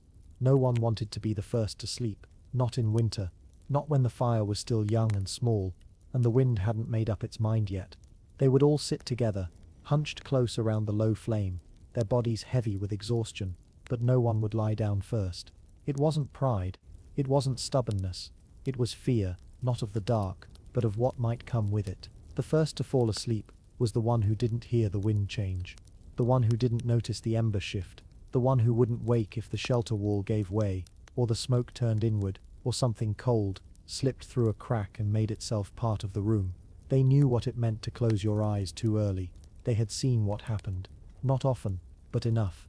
A fire that seemed stable collapsing into ash. A spark jumping to a hide, or to the foot of a child too deeply asleep to notice the heat creeping up their leg. A figure spotted in the woods. Not a person, not an animal, just something, watching. They didn't always speak of it, but everyone remembered. So they waited. There was always someone pretending not to wait. Someone who tucked their arms beneath their head and turned away, mumbling that they were tired, that it was fine, but they'd lie there with one eye still open, still listening, because it wasn't really about sleep, it was about the handover, the transfer of responsibility. You couldn't be the first to sleep, unless someone else had already taken your place in watching. And watching didn't mean sitting upright with eyes sharp and clear. Watching could mean nodding, blinking slowly, shifting wood into the fire piece by piece, listening more than seeing. It meant being there, fully, even half asleep. It meant choosing to stay aware. It was easier in the early months. Before the real cold came, then people would sleep in staggered waves, confident the fire would hold. But when the snow came heavy, And the wind stayed for days. That changed. They'd sit for hours after sundown, shoulders touching, talking in low voices, or not talking at all, just watching the fire move, waiting for someone else to give in first. Children didn't understand it at first. They'd ask why no one laid down, why the fire couldn't just take care of itself, why the warmth wasn't enough. But even they learned quickly. After a night too cold, or a spark too wild, or a silence too deep, they saw the cost of trusting the night too soon. Sometimes it became a kind of ritual, a test of endurance. Eyes heavy, heads nodding, still no one gave in. A game with no winner. Just the knowledge that whoever broke first did so under the watch of the others, and that someone had to, eventually, but not yet. Because the first sleeper bore the most risk. If something happened, they wouldn't be able to say when it started, wouldn't know who moved, wouldn't know how the fire fell so low so fast. They didn't want that guilt, they didn't want that weight, so they waited and waited until someone finally leaned back and exhaled, long and slow, as if surrendering something heavy, and the others, just a little, relaxed. The first had gone, the rest could follow. The handover had been made, not in words, but in the simple act of trust. But even then, someone stayed up just a bit longer. Always, someone stirred the coals, adjusted pressed a hand against the wall to feel if the cold was getting in. Not because they were stronger, but because they couldn't help it. Because they understood how thin the line was between warmth and loss, and sometimes, only sometimes, that person never lay down. They stayed up all night, not out of fear anymore, but out of care, because they'd once been the first to sleep, and they still remembered what it cost them. The voice that froze before it reached you. There were moments in winter when sound didn't travel the way it should. You could see someone's mouth move, watch their lips shape a word, see their breath curl into the air like smoke, and still not hear anything. The voice was there, and then it wasn't. Lost in the cold, trapped somewhere between breath and ear, frozen, like everything else. They used to say the cold could steal a voice mid-sentence. Not in stories. In truth, that a shout could start strong and die in the space between two trees. That a warning could rise in the throat, but vanish before it reached the people it was meant for. And if you weren't watching, if you weren't looking straight at them, you might never know they'd spoken at all. It happened most often in storms, when the wind howled low and hard, and every breath came out as a puff of steam and vanished immediately. You could be 5 paces from someone, close enough to see the frost on their eyebrows, the flick of their fingers, and still hear nothing. Not a whisper, not a cry, not even your own name.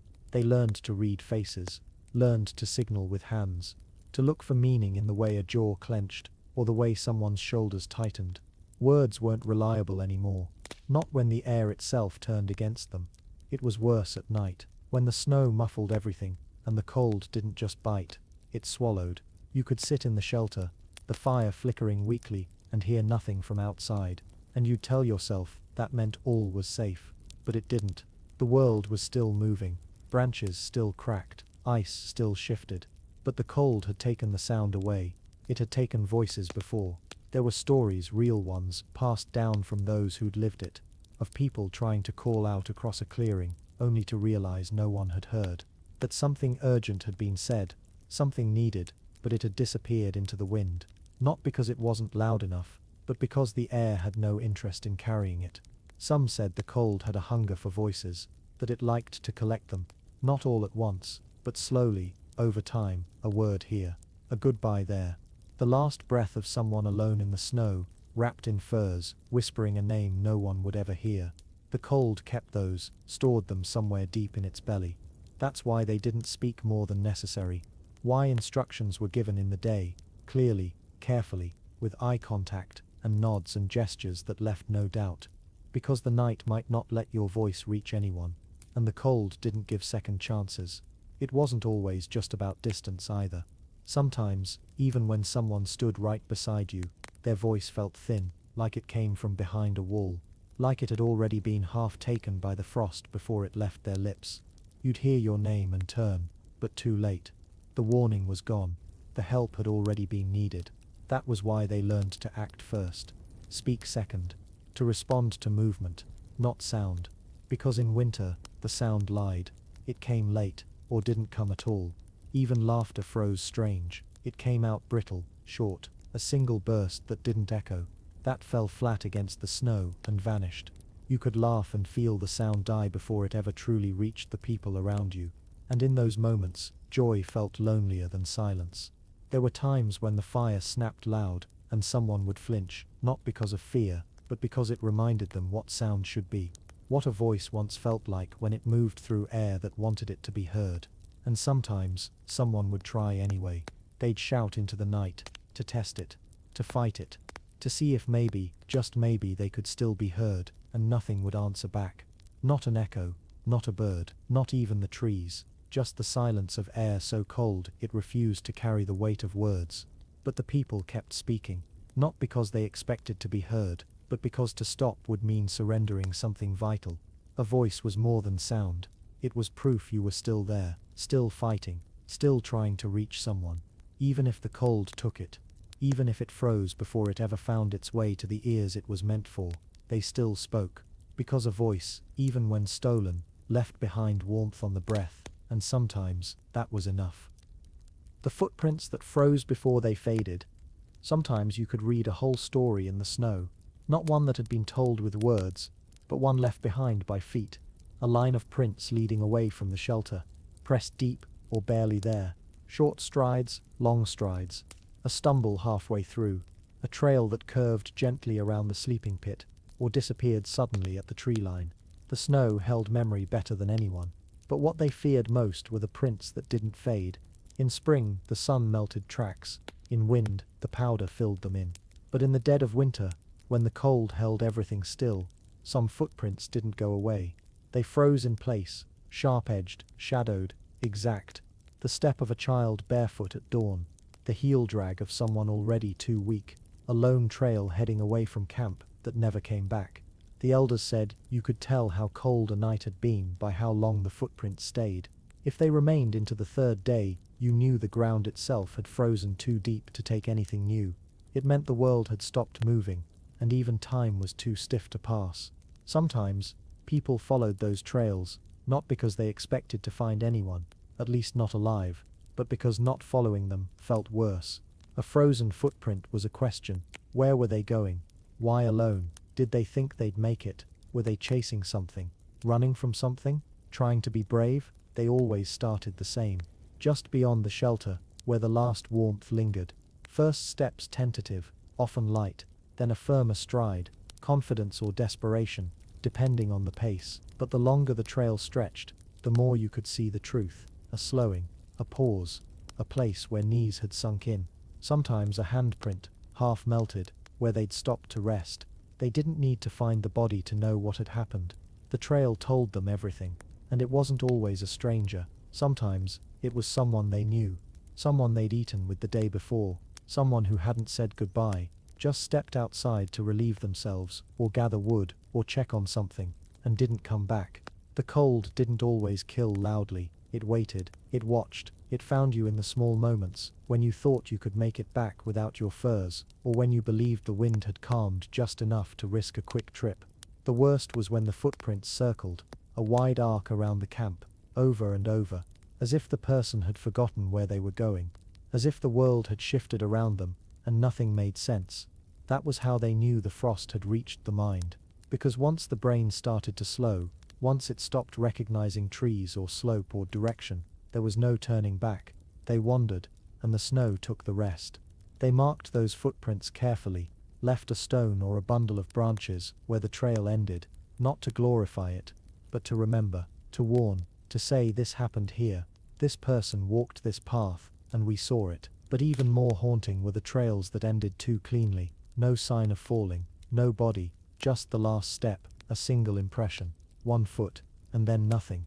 Some said the wind had covered the rest. Others whispered that the cold took them so fast, they simply vanished. Either way, the silence left behind was heavy. Footprints that froze were like bones. They held the shape of something gone. But they were also more delicate. A gust could ruin them. A wrong step could erase them.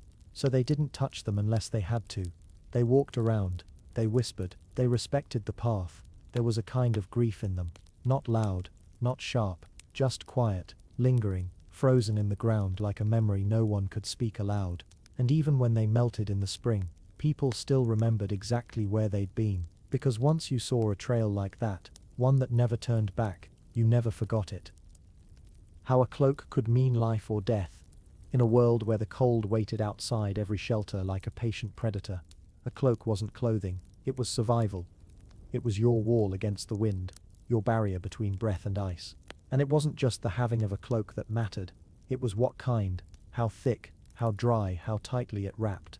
In winter, a single stitch too loose could be the difference between waking up or not waking at all. They didn't make cloaks quickly. A proper one could take weeks, sometimes moons. It started with the hunt, the skinning, the curing. Hides had to be dried right, scraped clean of membrane, soaked in brains, smoked over slow-burning wood.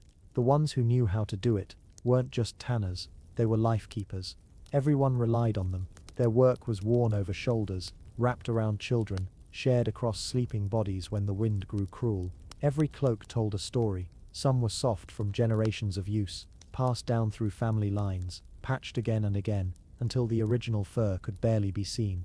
Others were heavy with age and smoke, stiff from too many wet nights, carrying the scent of dozens of winters. A few were made hastily, from scraps, layered with moss or woven bark when nothing better could be found. Those were the desperate ones. The ones you prayed would last long enough. You could hear when someone's cloak was failing. The way they moved through the shelter at night, shifting more often, pressing closer to the fire. The sharpness in their voice when they spoke. Cold made people brittle in more ways than one. It stole softness from the skin, and from the spirit too. A failing cloak didn't just mean exposure, it meant fear. It meant calculations: who could share, whose was too thin, who could go without for a few hours while someone else slept. Sometimes they argued about cloaks, not out loud, not in the sharp, angry way, but in quiet glances, in the weight of silence when someone mentioned how cold it was, in the pause before someone offered to share. Everyone knew what it meant to ask, and everyone knew what it meant to not ask, and to suffer quietly. There were those who gave up their cloaks willingly, mothers pressing them around children, elders passing them to the young. Sometimes it was a final act, one last gift before the cold came too close. You could always tell when someone had made that choice. They'd stop trying to sit upright. Their hands would stay inside the cloak instead of adjusting the fire. They wouldn't say anything. They'd just wrap it tighter around someone else and settle into stillness. And still, even a perfect cloak wasn't perfect forever. Once it got wet, it was a race. A soaked hide didn't protect, it betrayed. It clung to the skin, pulled warmth out instead of holding it in. That's why fire was just as important as the cloak itself, not just for warmth, but for drying, for restoring what the weather had stolen. Every shelter had a rack near the fire, not for cooking, but for cloaks, layers of hide draped over wooden arms, steaming quietly through the night. It was a sound people learned to love. The soft hiss of moisture leaving, the slow relaxation of stiffened fur. It meant the cloak might be ready by morning. It meant someone might survive. They wrapped themselves in them not just for travel, but for sleep, tied them with sinew or leather cords to keep drafts out. Some added feathers, some sewed in moss for extra insulation. Others used ashes, dusting the inside lightly to keep insects away. Over time, a cloak didn't just warm you, it remembered you, it shaped to your body, it carried your scent, your fire, your survival. That's why losing a cloak was almost worse than losing a weapon. You could make another knife, you could carve a new spear, but a cloak, a real cloak, was earned, built, lived with. It was the space between your skin and the world, and once it was gone, the cold wasted no time taking your place. Some tried to walk without one, out of pride, out of necessity, out of urgency, but the cold didn't care why. It only cared that you were vulnerable, and so the rule was clear, spoken or not. No one left camp alone without a cloak. If someone did, they were chased, called back, stopped, not because they were disobedient, but because they mattered. Because a person without a cloak in deep winter wasn't brave, they were already half lost. There were even cloaks that never got worn. Sacred ones, too thin, too precious, too filled with memory, hung high in shelters, draped like banners, from warriors who didn't return, from children who outgrew them too fast. Those cloaks weren't forgotten. They were kept as reminders. Reminders of how close the line was, how a single layer of hide could be the only thing standing between breath and stillness, life and ice, memory and fading. The child who wouldn't wake up, it wasn't the first time it had happened, and it wouldn't be the last. But that didn't make it any easier. The morning started the same as all the others. Silent, grey, the sky still unsure if it would bring snow or wind or simply more of the stillness that had become winter's habit. The fire had burned low during the night, smothered more than fed, and the coals glowed faintly beneath a soft dust of ash. The shelter creaked softly in the cold, hides stiff where frost had kissed them. Someone stirred, then another, a quiet routine. No one spoke yet, and then someone noticed. The child was still, too still, not the kind of stillness that came from deep sleep or warmth or safety, but the kind that made your stomach tighten before your mind could catch up. They were curled tightly, tucked against a sibling's back, hidden beneath the layered furs. At first glance, nothing seemed wrong, but then they didn't shift, didn't groan, didn't pull the cloak higher against the cold air. A hand reached out, gently, touched the child's shoulder. No response. Another hand, warmer, rougher, pressed against the child's neck, feeling for breath, for warmth, for something. Still nothing. And then came the silence. Not the silence of morning, not the quiet of a camp, still waking. This silence was different, heavier, older. It moved through the group, like smoke, curling into every corner. No one had to say it, not yet. They just knew. By the way the child's skin felt too smooth, too cool, by the way their face still held the softness of dreams, as if they hadn't even realized they were leaving. One of the elders stood slowly. No panic, just sorrow, measured, practiced. They'd done this before, long ago, or maybe not so long. They knelt beside the child and did what they always did. Unwrapped the cloak a little, touched the chest, the cheek, the forehead. Sometimes, rarely, it was just sleep, a deep one. But not this time. They knew. And then came the others. Not all at once, just in slow motion. One by one, people approached, looked, and turned away. Some whispered prayers, some reached out to touch the child's foot, or the edge of their blanket. Some simply stood nearby, eyes low, heads bowed. There was no screaming, no wailing. Not here, not here, not now. Grief was quieter in winter. The cold demanded it. Voices were saved for what mattered, and they all knew how fragile the warmth was, how easily it could disappear if they let sorrow tear through the shelter. So the mother, when she saw, didn't cry out. She just sat down, placed her hand over the child's chest, and whispered their name once. That was all. Then she folded the cloak back over their body, tucked them in, like any other morning, as if they'd wake later, as if this were just another nap, one more stretch of rest after a hard night.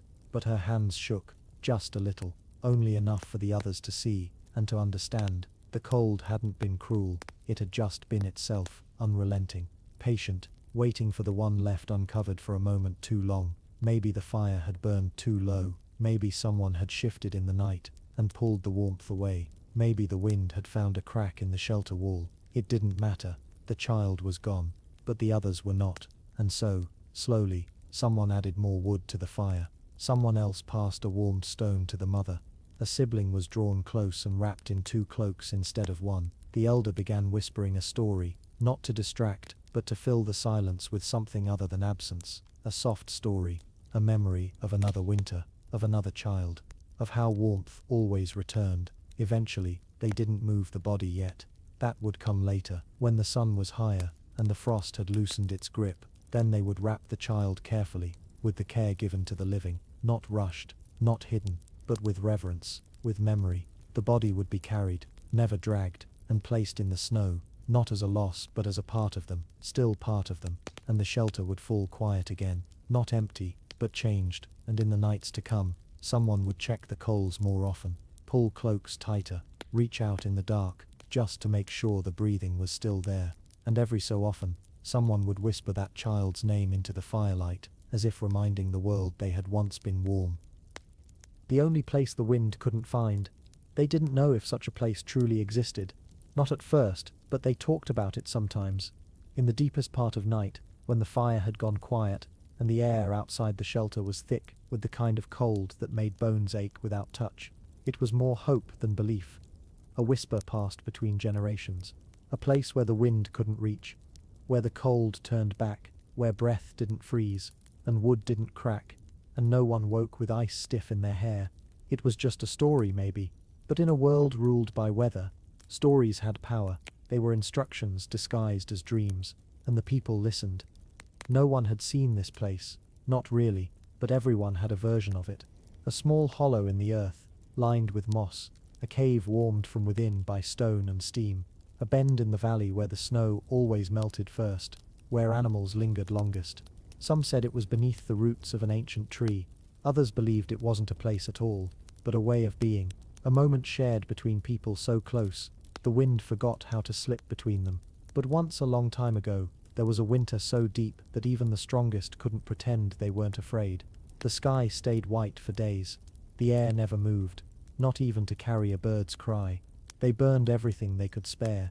Dry bark, stored reeds, woven baskets, even the handles of old tools, but it was never enough.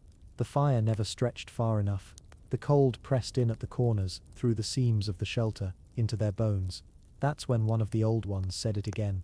There's still one place the wind can't find. No one asked where, not aloud, but they followed when she stood, when she began to wrap herself not in a cloak but in silence.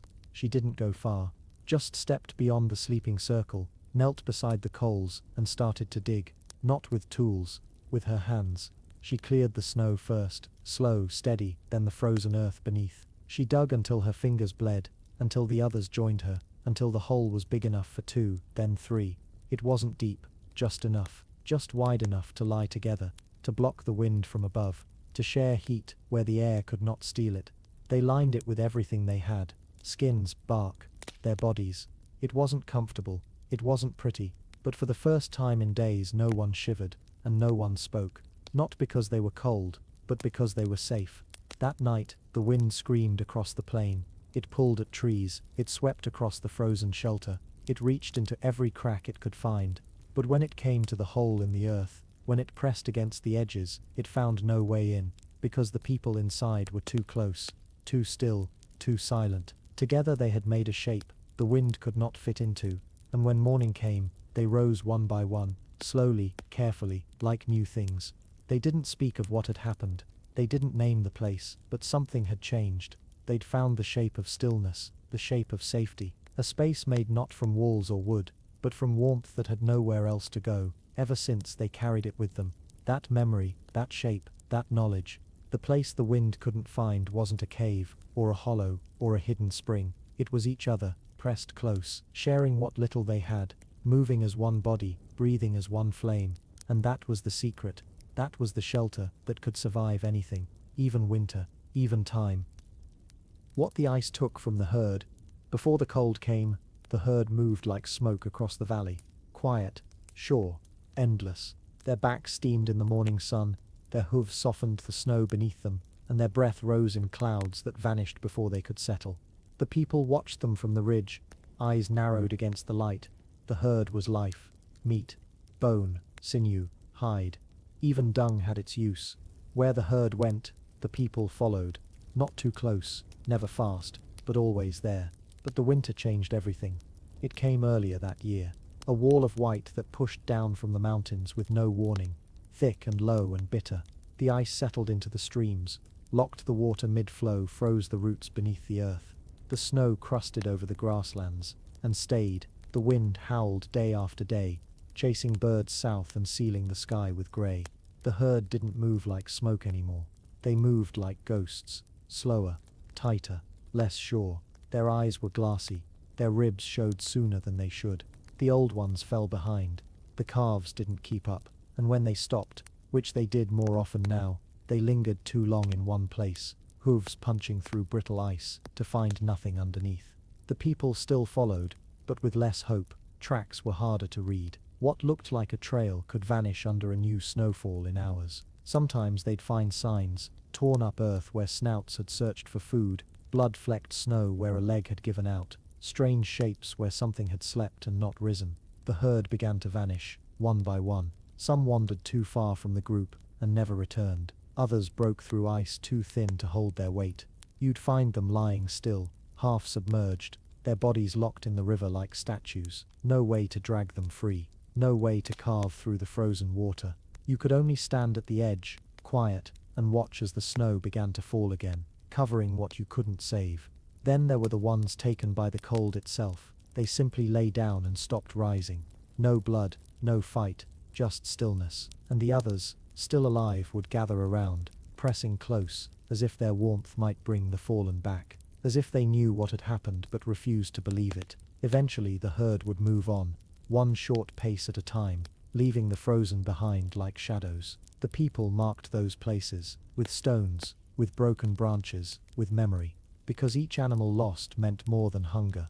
It meant loss of rhythm, of direction, of hope. The herd had always led, even when the people didn't follow directly. Their path was the pattern. Without it, the land felt empty, directionless, and still the ice took them, not out of malice, just out of habit, because winter didn't choose. It simply was, and the herd, for all their strength, for all their numbers, for all their ancient memory, could not outrun the season. By the end of the hardest moon, the valley was quiet, the trails were fainter, the droppings fewer, the ground trampled less, and every time someone thought they heard movement beyond the trees, they paused, not in hope, but in fear, because the sound might be the last few, still wandering, or it might be nothing at all. And when the thaw came, it brought no celebration, just melted snow revealing bones. The people gathered them with care, cleaned them, used what they could, not in waste, not in sorrow, but in understanding. The herd had given what it could.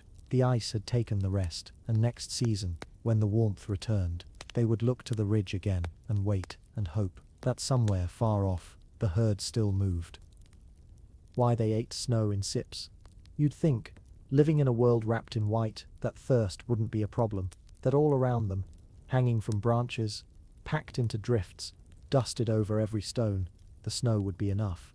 But it wasn't, not really, not the way they needed, not without cost. Snow, after all, wasn't water, not yet. It was cold, cold in a way that crept inside a person if they weren't careful. It melted slowly, and when it did, it stole warmth with it. That was the first lesson every child learned. Never eat too much at once. They were taught early, not just told, but shown. The older ones would take a pinch, no more than what fit between two fingers, and place it gently in their mouths. Let it melt along the gums, under the tongue. Never chewed, never gulped. The body needed to be tricked, not shocked, because when you were already cold, when your breath came out like smoke, and your skin stung beneath the furs, a mouthful of snow could take what little heat remained inside you. One full bite, and you'd feel the ache in your chest. 2, and your belly would tighten. 3, and you might not feel much of anything at all. So they took it in sips, carefully, as if the snow might be listening. Some carried little pouches lined with hide, where they let the snow melt slowly over time. Others packed it into hollowed bones, leaving it near the fire to warm without boiling. But when there was no time, when they were out in the white, with no shelter, no flame, no break in the wind, they used their mouths, cautiously. A sip, a pause, a wait. It wasn't just about the cold either. Eating too much snow filled the stomach, but not with what it needed. You could feel full, heavy, even, and still be dehydrated, still weak, still dizzy and slow, and unable to think clearly. The snow fooled the body, pretending to be generous while giving nothing away. That's why the elders watched the young ones carefully. They knew the signs. A child chewing snow too fast, lips turning pale, fingers starting to tremble, not from fear, but from loss, not of strength, but of heat. And that was always the trade in winter. Everything cost something, even water. There were stories of people who ate too much, travelers lost in storms, hunters caught in sudden wind. Desperate, they'd fill their mouths with snow, again and again, until their teeth hurt, until their heads swam. And then they'd lie down, not in exhaustion, but in a kind of numb peace, the snow still on their tongues, their last comfort a cold that felt, for a moment, like quiet. But the people remembered, and they learned, that warmth came first. Always, even thirst had to wait its turn. So snow was eaten like it was sacred, like it could disappear at any moment, like it might ask for something in return. It was taken in pieces, held, respected. Because in the deep of winter, nothing was free, not even the things that fell from the sky. The cold that lived under fingernails. The cold didn't always arrive with fanfare. It didn't always howl or slam, or show itself in great drifts of white. Sometimes, it slipped in quietly, found the smallest places, the thinnest cracks, the bits of skin left uncovered, and the first place it always settled was under the nails. You'd notice it when you tried to tie something. A knot in sinew, the flap of a shelter, a strip of fur for wrapping. Your fingers would move slower, less sure, as if your hands no longer belonged to you. You'd rub them together, blow warm breath across your palms, and still it lingered, that tight ache beneath the nails, dull and deep. It wasn't pain exactly. Not at first, more like a pressure, a warning, a reminder that the cold didn't need your permission. The elders used to say it was the cold testing the edges, looking for places to slip inside. If it could get under your nails, it could get into your blood, into your thoughts, into your will. And they weren't wrong. It started small, always. A sting, a pinch, a moment of numbness. And then came the stiffness. The hands would clench without reason, or refuse to hold. The grip would fail. A tool would drop. A thread would slip. Not because the mind forgot, but because the cold had moved in, taken over the joints, hidden behind the skin, where no amount of rubbing could reach. Children learned early to tuck their hands inside sleeves, under cloaks, into the warmth of a sibling's side. But even then, sometimes, it wasn't enough. The cold was patient. It waited, watched for the moment someone reached out, to break ice from a water pouch, to brush snow from a sleeping mat, to scrape bark from a frozen log. That's all it needed. Just a few seconds. Just once. Then it settled in, beneath each nail like a splinter of ice, sharp but unseen. The worst was in the mornings. After a long night, even near the fire, hands woke up slower than the rest of the body. You'd see people holding them close to their chests, flexing, shaking, trying to wake them. The fingers would move like they belonged to someone else. Twitchy, reluctant, sleepwalking in skin. Sometimes you wouldn't notice how deep it had gotten until it was too late, until the nail darkened, until the fingertip went white, then grey, then blue. That was when the cold stopped being a warning and became a thief of feeling, of function, of flesh. They treated it with fire, of course, heat stones, warm poultices, steam from boiled herbs, and if that didn't work, they used breath, always breath, not because it was the hottest, but because it was human, because it reminded the fingers they were still alive, and when all else failed, they used silence. They sat with the one who'd lost feeling, who stared at their hands like strangers. They didn't speak, just stayed, held, wrapped, shared warmth, the only way left. The cold under the nails wasn't dramatic. It didn't shout, it didn't leave bruises you could point to, but it stayed longer than most injuries. It haunted even after the thaw. People flinched at the touch of snow, they moved their hands with too much care. They remembered, because the cold didn't need to kill to leave a mark. Sometimes, all it had to do was stay, and if you weren't careful, it would. The memory of a warmer time, even in the deep of winter, when everything was white and the cold wrapped itself around the bones of the earth. They remembered, not just because they wanted to, but because they had to. Memory was a kind of fire too, and on the hardest nights, it was often the only thing left that could bring warmth. They would talk about it softly, not to distract themselves, but to keep something alive, the old warmth, the green places, the time before the freeze set in for good. It always started the same way. Do you remember the time the river ran loud? Someone would ask, their voice barely more than a breath in the dark, and others would nod. Slowly, eyes still closed, bodies wrapped in furs, shoulders pressed together, not out of affection, but out of survival. But in that moment, they were somewhere else. They remembered the grass that bent under bare feet, the smell of wet soil after rain, the buzz of insects too fast to catch, the way the trees hummed when the wind moved through them instead of over them. The warmth wasn't just in the sun, it was in the color of things, the rich brown of fresh bark, the copper glint of fish flicking through clear water, the pale yellow light that slipped through leaves in the late afternoon. In the warmth, everything glowed. The children had run without shoes. They'd splashed water on each other, just because it felt good. They'd rolled in dirt without worrying how it would dry. Their hands weren't wrapped in layers. Their mouths didn't steam when they spoke. They laughed louder then too. Not from joy, necessarily, but because nothing muffled them, and the food had tasted different. Not just because it was fresh, but because it didn't have to be hoarded.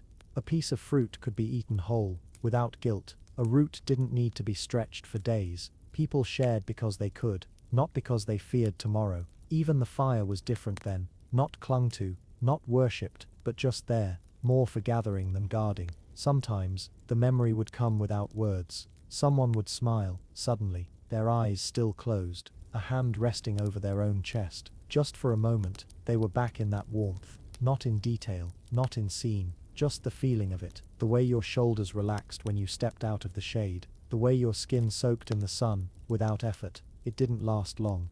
Memories never did. The cold always came back. The wind still found its way in. The coals still had to be stirred. But for a few breaths, it was enough. Enough to remind them that the world hadn't always been ice and silence, that there had been softness, color, laughter without breath clouds. It wasn't hope, exactly. Hope was fragile, breakable. Memory was sturdier, more honest. It didn't promise things would return, only that they had once been, and that was something worth keeping warm. Why dreams grew quiet in the cold. It wasn't that people stopped dreaming, it was that the dreams stopped reaching them. In the deepest part of winter, when the wind never truly went away, and even the trees seemed to groan with the weight of the sky, something shifted in sleep. It became shallower, slower, less like floating, more like holding your breath under ice. They still closed their eyes, still let their minds slip beneath the surface. But what waited there wasn't color, or story, or flight. It was quiet, heavy quiet, the kind that filled the mind with nothing but the sound of your own breath and the steady echo of your own heartbeat. Sometimes, not even that. Just stillness, as if the cold outside had found its way inside too and frozen the part of the self that dared to wander. The elders said that long ago people used to dream more easily, that in the warmth, the dreams came thick and wild. They took you into trees, over mountains, under rivers. You spoke to animals, to ancestors, to spirits with no names. You woke feeling like you'd traveled somewhere real. But when the cold came, the real cold, the dreams changed. At first they became dull, shorter, fragmented, like watching the flicker of a fire from too far away. Then in the darkest moons, they disappeared altogether. Sleep became a place of waiting, not drifting. The body rested, but the mind just endured. Some said it was because the cold took too much, that all the energy that once fueled dreams now went to keeping the heart beating, the breath moving, the blood warm. Others believed that dreams avoided the cold, that they were alive, in a way, and simply refused to travel where warmth no longer lived. It was worse for the children. They used to talk in their sleep, laugh, murmur, whisper names of things they'd never seen. But during the long winters, they grew silent. Their bodies curled tighter, their faces stayed blank. And when they woke, they didn't remember anything. No stories, no shapes, just the vague sense of time past. There were ways to coax the dreams back. Sometimes, herbs burned in small bowls beside the fire. Songs hummed in the low hours of night. Furs that smelled like the old seasons, tucked around shoulders and heads. And sometimes, just sometimes, the dreams returned for a night or two, flickered behind closed eyes like brief warmth returning to fingers. But mostly the people accepted it. That winter was not for dreaming. That dreams had their season, like everything else. And in the cold, they rested too, not gone, just waiting. Somewhere far away, where the ground was still soft and the air didn't bite and sleep was a river, instead of a cave, they'd come back. Everyone believed that. When the thaw returned, when the animals stirred, when water ran loose over stone again, and in the meantime, the people still closed their eyes, even if there was nothing waiting behind them, because even dreamless sleep had value, even stillness had its place. The day no one spoke aloud. It wasn't planned, no rule was spoken, no signal passed through the camp, but when the sun rose behind the thick grey clouds that morning, something settled over the people, something heavier than snow, quieter than smoke, and no one used their voice, not a whisper, not a song, not even a hum. The fire still burned, the coals were stirred, the skins were checked for dampness, children were dressed in layers of fur and hair and bark, the hunters prepared their spears and checked their cords, the gatherers scraped frost from the last stores of dried roots, but it was all done in silence. Even the dogs seemed to know. They didn't bark, they didn't pace, they watched, ears forward, tails still, moving only when called by gesture or glance. A raised hand, a tilt of the head, nothing more. It wasn't fear. There was no threat hanging in the air, no strangers seen in the distance, no howls in the night. The silence wasn't born of panic. It came from something else, something older, a kind of understanding no one needed to name. Some winters were like that. Days when sound felt too heavy to carry, when words sat on the tongue like stones, when breath was best saved for warmth, The people had seen what happened when the cold caught someone mid-sentence, when a joke froze in the mouth, and laughter never finished forming. Sometimes silence was survival. But this day, it was different. There was still warmth in the fire. No one was ill. No death had come. And still, no one spoke. They moved with more care, as if sound might break something fragile in the air around them. As if the wind had grown thin, stretched tight, like hide over a frame, and a single loud word might tear it. So instead they listened to everything else. The hiss of snow melting into the fire pit, the soft clack of bone tools against stone, the crunch of frost under moccasins, the shifting of hides as someone turned in sleep. Even the sound of a hand brushing hair from a forehead carried meaning, and somehow, in all of it, no one felt alone. They looked at each other more that day, really looked. They used their eyes, their brows, their fingers, their closeness. A gesture replaced a sentence. A nod did the work of a story. The silence didn't make them distant. It made them together in a way words couldn't. Children, usually too restless to stay quiet, followed along without complaint. They mimicked the adults, hands tucked beneath cloaks, lips pressed together, eyes wide. It became a kind of game, a kind of honor.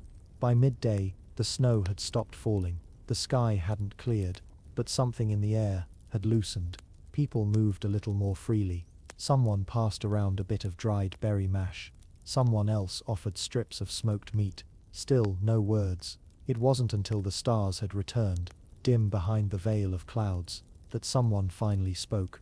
Just one word, soft, careful, a name, spoken across the fire to a child curled half asleep, reminding them they were still seen, still held, still remembered. And the silence let go, not all at once, not loudly, but slowly, naturally, as if it had simply come to the end of its breath. No one asked why it had begun. No one questioned it.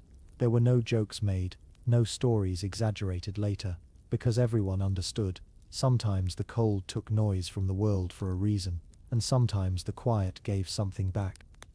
What the fire remembered, when they couldn't. They didn't write things down, not then. There were no letters carved in bark or marks pressed into stone. There were no records of days, no lists of names, no maps folded in fur-lined packs. Memory lived in people, in the ones who had seen the seasons change more than once, in the ones who could point to a hill and say what it used to be before the snow. But people forget, not all at once, not in ways you notice at first. A name slips, a detail softens, a place becomes more story than fact. Then the elders are fewer, the ones who saw the world before the hard winters go quiet, or go missing, or simply go. And that's when they start to look to the fire, because the fire was always there, even when the memories weren't. It had seen everything, from the first frightened hands that sparked it into being to the circles of backs that huddled around it each night. It had burned through joy and grief, through hunger and ceremony. It had cooked the meat, warmed the stones, lit the births and the deaths and everything in between. It remembered the songs that had no words, the silences that meant more than speaking, the stories told again and again until they became part of the smoke itself. When someone forgot how their mother's voice sounded, the fire still knew. When no one could remember the face of the one who used to rise early to tend it, the flame still carried their touch, in the way it caught on dry moss, in the way it leaned toward the kindling. And when a child asked a question no one could answer, when did the first fire come? Why do the sparks dance like they're alive? What does the crackling mean? The fire answered the only way it knew how. It burned, steady, patient, alive, because that was its gift. Not just heat, not just light, but memory. It held what people lost, not perfectly, not in pictures or names, but in rhythm, in feeling, in the way it flickered exactly the same way when the snow came as it had generations before, in the way it always drew people close, in the way it turned even the darkest nights into something that could be endured. By the end of that long winter, they didn't speak of what had been lost, not out loud, but they knew. Some names were gone, some paths erased, some moments that once felt permanent now drifted like ash on wind. But the fire was still there, and it remembered, in the hush of its glow, in the scent of the smoke, in the warmth that reached skin before it reached thought. They sat close one last time before the thaw, said nothing, watched the embers settle into quiet red, let the silence hold them, and in that stillness, something deeper remained. Not the details, not the timelines, just the truth. They had lived, they had endured, they had shared the fire, and that would be enough. Hey friends, thank you for staying through to the end of this journey. I hope tonight's story kept you company. If it did, please consider liking the video, subscribing to the channel, and telling me where you're watching from, and what time it is where you are right now. I'd love to know. Good night.